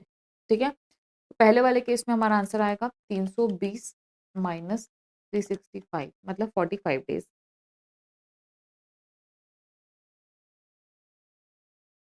सेकेंड वाले में आपका आंसर आएगा 365 माइनस 150 दिन इज इक्वल्स टू 215 दिन। 270 minus 366 is equals to 96 days. 365 minus 310 is equals to 55 days. 365 minus 295 is equals to 70 days. ठीक है। अब ये जो है वो उसके इतने इतने सालों में इतना टाइम रहा है, ठीक है। अब determine the residential status for assessment year 26-27 assuming that prior to 1 May 2021 he has never travelled abroad. वो उससे पहले जो है वो कभी ट्रैवल अब्रॉड ट्रैवल नहीं किया है। अब है तो ये सिटीजन, बट इसके ऊपर एक्सेप्शन जो है वो नहीं लग रहा है, क्योंकि कोई एक्सेप्शन में कवर नहीं होता है। एक बोलते हैं क्रू मेंबर होना चाहिए, एक बोलते हैं इंडिया के बाहर जाना चाहिए, एक बोलते हैं इंडिया में विजिट के लिए आना चाहिए, एक बोलते हैं डीम रेसिडेंट होना चाहिए। ऐसे कोई एक्सेप्शन में फॉल नहीं हो रहा है, तो आप सिटीजन होके भी बेसिक और एडिशनल से जा सकते हो, कोई दिक्कत नहीं है, ठीक है। तो अब जब अपन जा रहे हैं तो सबसे पहले अपन क्वेश्चन में क्या देखेंगे, सबसे पहले अपन क्वेश्चन में देखेंगे क्या बेसिक कंडीशन सेटिस्फाई हो रही है कि नहीं हो रही है।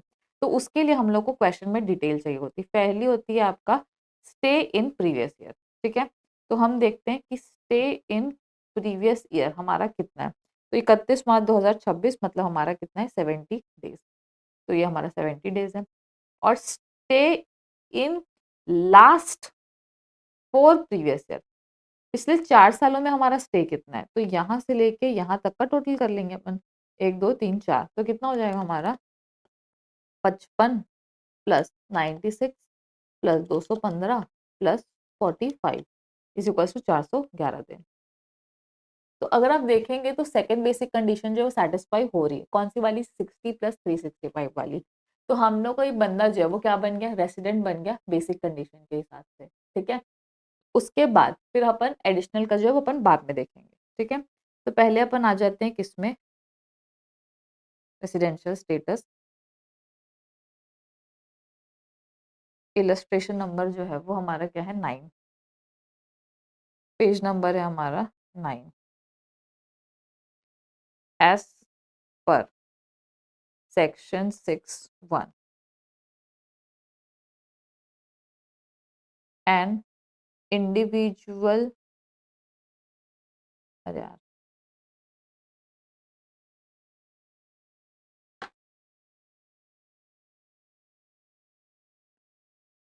An individual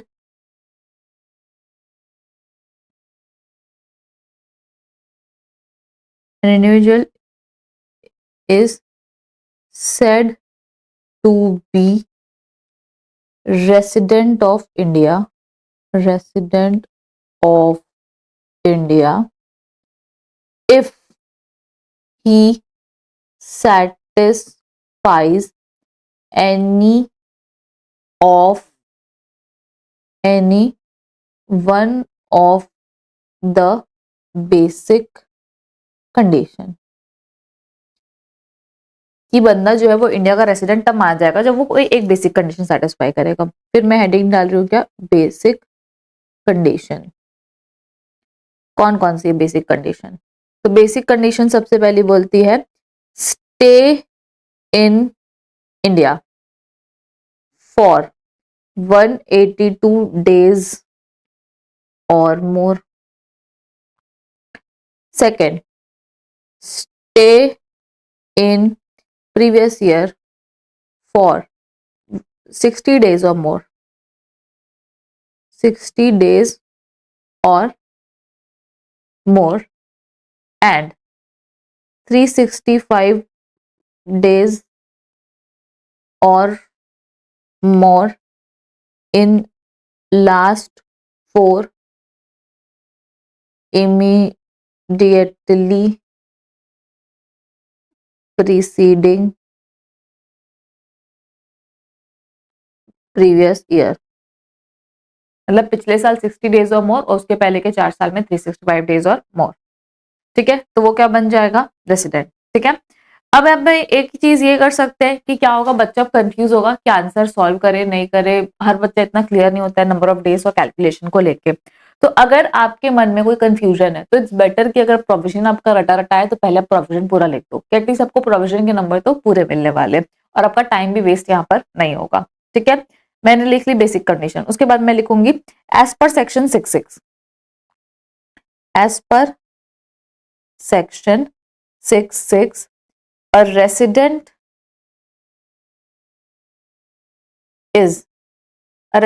will be said to be, a resident is called as resident and ordinary resident of India if he satisfies both the additional condition. Otherwise,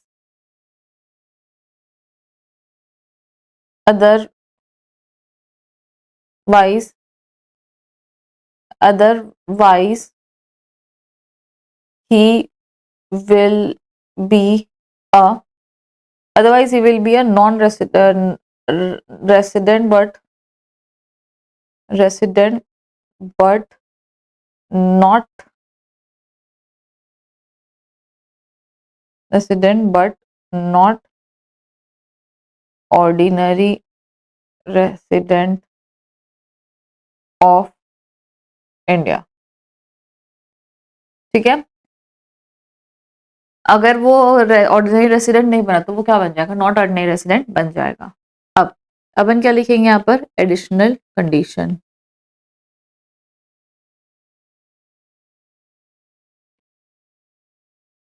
पहली कंडीशन जो है वो क्या बोलती है, stay in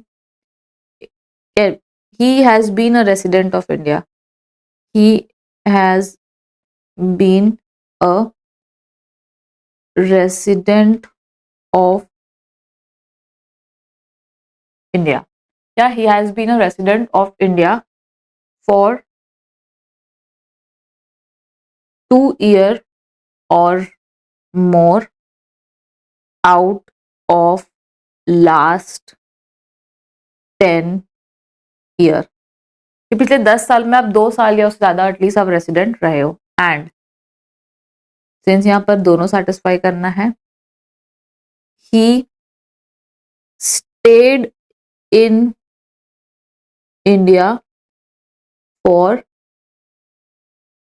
730 days or more. He stayed in India for 730 days or more. उसने क्या किया, स्टे किया इंडिया में फॉर 730 डेज और मोर इन लास्ट 7 years. पिछले 7 सालों में वो इतना स्टे किया हुआ है. ठीक है, अब यहां पर हम लोगों ने पहले क्या लिख लिया, पूरा प्रोविजन लिख लिया. अब मैं डिस्कस करना चाहूंगी क्या, फैक्ट. हाँ फैक्ट, और लास्ट में हम देंगे क्या, डिसीजन. अब बात किसकी चल रही है बेटा, मिस्टर तेजी की. मिस्टर तेजी stay in India in previous year.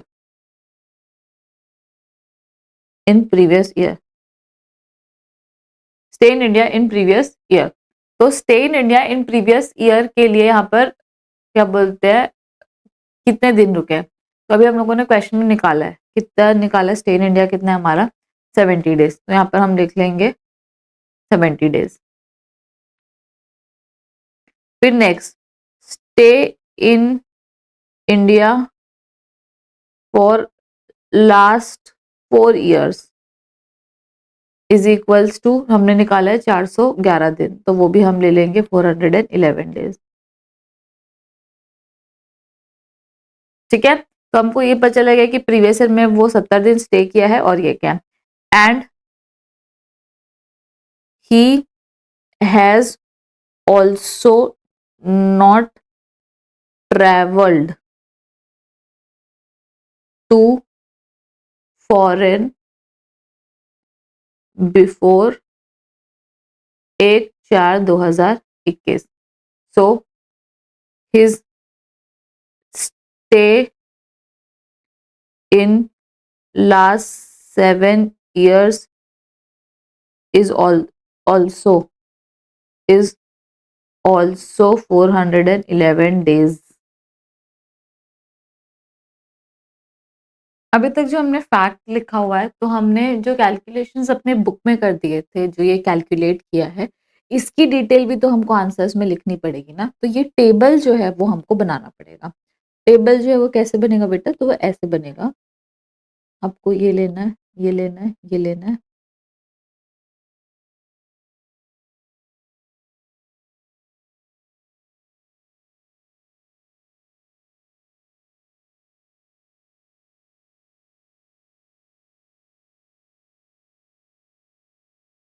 Hmm,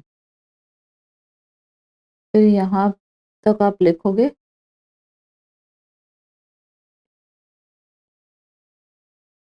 year, stay in USA और स्टे इन इंडिया। ठीक है, अब 31 मार्च 2022 मतलब 21-22,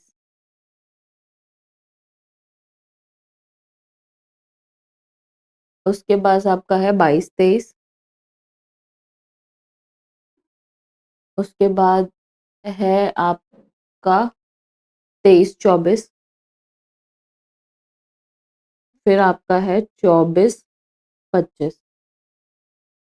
ठीक है, और यहाँ पर अपन ले लेंगे टोटल, क्योंकि अपने को पिछले 4 साल का लेना है। ठीक है, यहाँ पर अपन ले लेंगे 320, बेटर राइट इन ब्लू, 320, 150, 270, 310। तो टोटल यूएसए का वैसे हम लोगों को कोई काम नहीं है, बट टोटल लिखना है तो लिख सकते हैं। इंडिया का जो है वो अपन लोगों ने निकाला है, वो हमारे काम का है। तो इंडिया का जो है वो अपन लोगों ने कितना लिखा हुआ था, यहाँ पर लिखा हुआ है 45,215,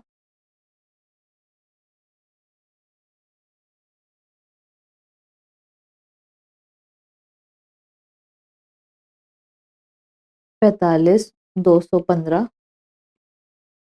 96, 55, 96 और 55, इसका है 411 डेज, और ऊपर वाले का टोटल है 320 plus 150 plus 270 plus 310 is equal to 1050। तो स्टे इन यूएसए क्वेश्चन में दिया हुआ है, लेकिन जिसकी कोई नीड नहीं है, लेकिन हम लोगों ने अब क्या निकाल लिया है, stay in India total number of days से माइनस करके। तो ये हम लोगों ने अभी दिखा दिया है। तो अभी हमने डेज की जो डिटेल है, फैक्ट जो है वो मेंशन कर दिया है। ठीक है, अब हमको इसको ना, अभी हम लोग का क्या हुआ, रेसिडेंट, तो वो सेकंड बेसिक कंडीशन सेटिस्फाई कर रहा है, इसलिए वो क्या बन गया है, रेसिडेंट जो है वो बन गया है इंडिया का। ठीक है, अब वो क्या बोलते हैं, ऑर्डिनरी रेसिडेंट बनेगा कि नॉट ऑर्डिनरी रेसिडेंट बनेगा, तो वो हमको कैसे पता चलता है, तो वो हम लोग को पता चलता है किसके थ्रू, तो वो हम लोग को पता चलता है एडिशनल कंडीशन, कि अगर वो दोनों एडिशनल कंडीशन सेटिस्फाई कर लेता है बोथ, तो वो क्या बनेगा, ROR, और अगर नहीं करता है, दोनों सेटिस्फाई नहीं करता है, एक करता है एक भी नहीं करता है, तो उस केस में वो क्या बन जाएगा, RNOR। ठीक है, तो now come to the answer. यहाँ पर हम लोगों ने फैक्ट लिख दिया है क्या, कि state India in previous year कितना है, 70 डेज, और state India in last 4 years कितना है, 411 दिन। एडिशनल कंडीशन क्या बोलती है, कि पिछले 10 साल में 2 साल या उससे ज्यादा रेसिडेंट रहना चाहिए। तो यहाँ पर आप देखना क्वेश्चन में बेटा एक लाइन लिखी हुई है,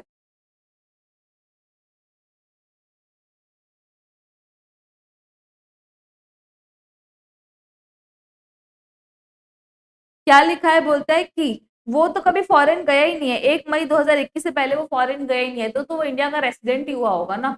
तो ये तो फॉरेन जाने का सिलसिला 1, 2, 3, 4 पिछले 4 साल से शुरू हुआ है, और हमको देखना है या पिछले 10 साल में वो 2 साल से ज्यादा रेसिडेंट है कि नहीं है। तो वो बिल्कुल पिछले 10 साल में 2 साल से ज्यादा जो है वो क्या है, रेसिडेंट है। ठीक है, तो सिंस वो 10 साल में 2 साल से ज्यादा रेसिडेंट है, तो फर्स्ट कंडीशन तो सेटिस्फाई हो गई। सेकंड क्या बोलता है, कि पिछले 7 साल में 730 डेज और मोर जो है वो इंडिया में स्टे किया हुआ है। तो ये तो पिछले कितने का नहीं, ये तो पिछले कितने का डाटा है, ये तो पिछले 4 साल का डाटा है। ठीक है, बचे हुए कितने साल, 6 साल into 365 plus 1 day more plus 411 दिन ये। तो ये जो है वो इंडिया में लगभग कितना स्टे किया होगा पता है, 2062 डेज। ये मैंने कैसे निकाला है, तो पिछले 6 साल में 1 साल लीप ईयर और बचे 5 साल जो है वो क्या बोलते हैं नॉन लीप ईयर के हिसाब से, और प्लस 411 दिन अभी के, तो पिछले 10 साल में, सॉरी पिछले 7 साल का निकालना और 4 साल का दिया हुआ है, सॉरी ये गलत आएगा। 7 साल में 4 हो गया 3, तो 3 × 365 +1 प्लस 411 दिन इज इक्वल टू 1507 दिन। ठीक है, तो ऐसे भी क्या कितना पूछा था कि पिछले 7 साल में 730 डेज और मोर इंडिया में स्टे करना है, तो ऐसे भी ये क्या बोलते हैं 1507 दिन इंडिया में स्टे कर रहा है। तो mister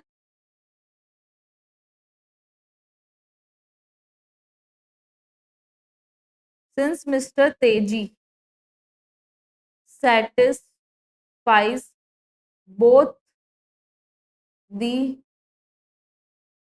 additional condition, he is an resident and ordinary resident of India. Decision ROR. I hope I am clear. तो क्वेश्चन नंबर 9 का आंसर क्या होगा? ROR, resident and ordinary resident. क्या बोलता है illustration 10, a British national comes to India, Indian citizen है ही नहीं तो एक्सेप्शन में नहीं जाएगा, इधर ही आएगा। ठीक है, for the first time during 21-22, पहली बार इंडिया आया है भाई।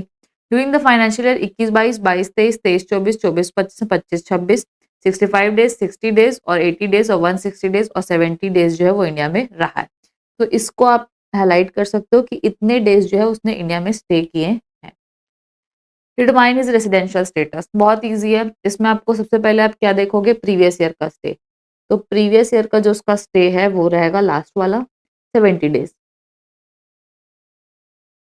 उसके बाद लास्ट 4 प्रीवियस ईयर का स्टे अगर आप देखेंगे तो यहाँ पर रहेगा आपका 65 डेज प्लस 60 डेज प्लस 80 दिन प्लस 160 दिन, तो यहाँ पर आ गया आपका 365 डेज एग्जैक्टली। तो आपकी कौन सी कंडीशन सेटिस्फाई हो गई? सेकंड बेसिक कंडीशन जो है वो सेटिस्फाई हो गई है। ठीक है, अब सेकंड बेसिक कंडीशन अगर सेटिस्फाई हो गई है तो वो क्या बन गया है, रेसिडेंट जो है वो बन गया है। अब वो फर्स्ट टाइम इंडिया में आया है तो वो क्या कोई एडिशनल कंडीशन सेटिस्फाई कर रहा है? नहीं, वो दोनों एडिशनल कंडीशन जो है वो सेटिस्फाई नहीं कर रहा है। तो उस वजह से वो क्या बन जाएगा, RNOR, क्योंकि ना वो पिछले 10 सालों में कोई 2 साल जो है वो रेसिडेंट रहा होगा, ना ही वो 730 का 365 डेज ही रहा है पिछले 4 साल में, और फर्स्ट टाइम इंडिया आया है। तो ऐसे भी वो दोनों कंडीशन सेटिस्फाई नहीं कर रहा है, तो ऐसे भी वो क्या बन गया है, RNOR। अब इसको लिखना कैसे है, इसमें आप कैसे जो है वो आंसर राइटिंग करेंगे, तो जैसा आपने पहले किया हुआ है, समझना बात को, सेम क्वेश्चन है। ठीक है, पहले मैं पूरे प्रोविजंस लिखूंगी, बेसिक कंडीशन लिखूंगी, एडिशनल कंडीशन लिखूंगी, बस मेरे फैक्ट जो है वो चेंज होने वाले हैं। क्या आंसर लिखने का तरीका चेंज होने वाला है? नहीं।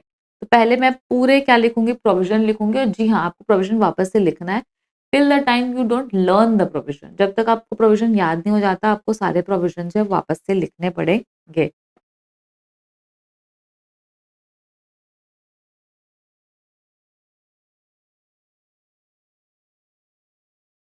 इलस्ट्रेशन नंबर 10, पेज नंबर जो है आपका वो है 9। आपकी कॉपी में जो बुक में जो पेज नंबर दिया होगा आप वही वाला पेज नंबर रखिएगा। आओ तो हम करते हैं एक जादू। कैसे जादू मैम? जैसे कि लास्ट क्वेश्चन में हम लोगों ने लिखा है, तो हम करेंगे यहाँ से प्रोविजन कॉपी, क्योंकि पूरा प्रोविजन तो सेम ही लिखना है हमको। तो हम करेंगे कॉपी और यहाँ करेंगे हम पेस्ट।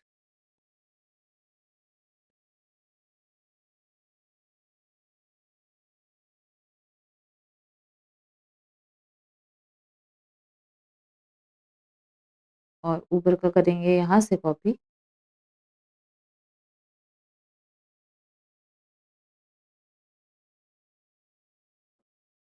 और यहाँ पे करेंगे paste.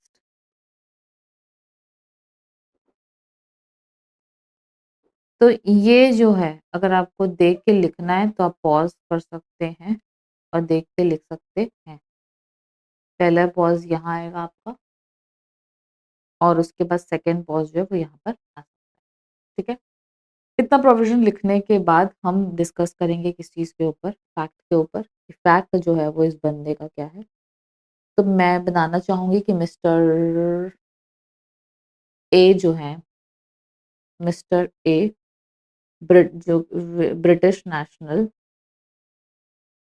British national stay comes for the first time to India, comes for first time to India, come during 21-22, पहली बार जो बंदा जो है हमारा इंडिया आया है। ठीक है, और बेटा वो आया है अपने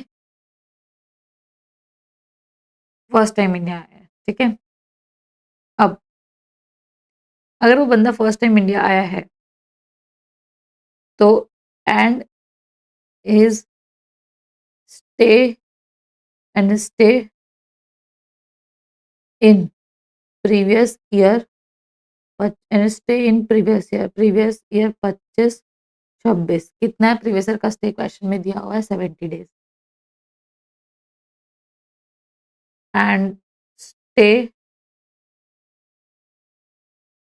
इन last 4 previous year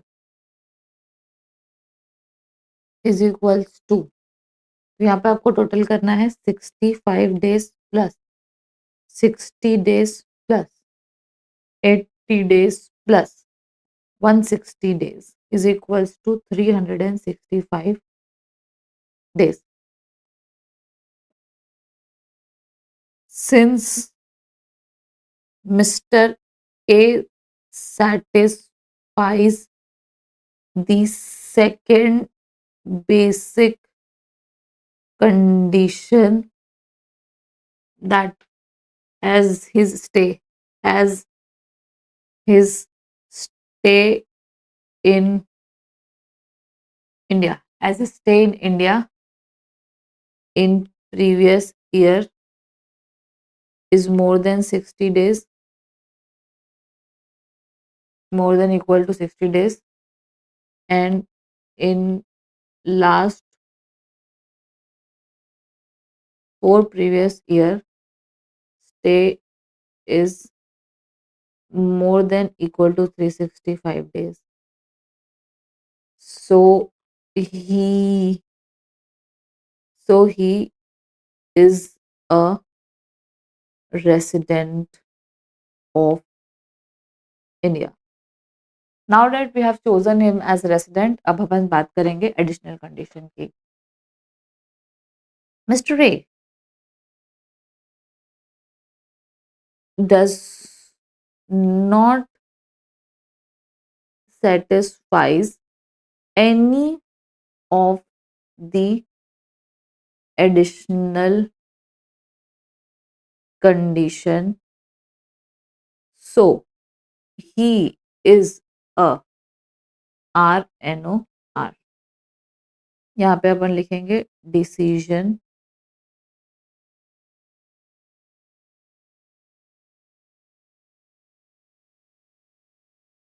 mister A is RNOR। ठीक है, आपको बताना पड़ेगा कि ए जो है वो क्या है, RNOR है। तो ये जो है वो आपका क्या रहेगा, क्वेश्चन नंबर 10। तो इस तरीके से जो है आपको क्वेश्चन लिखने हैं।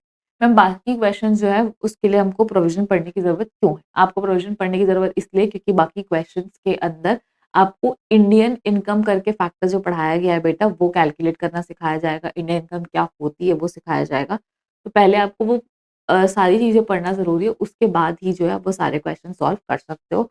सो bye bye guys, and we will meet in the next video, and hope you guys like the video, and please like, share, subscribe, comment, and join our Telegram channel.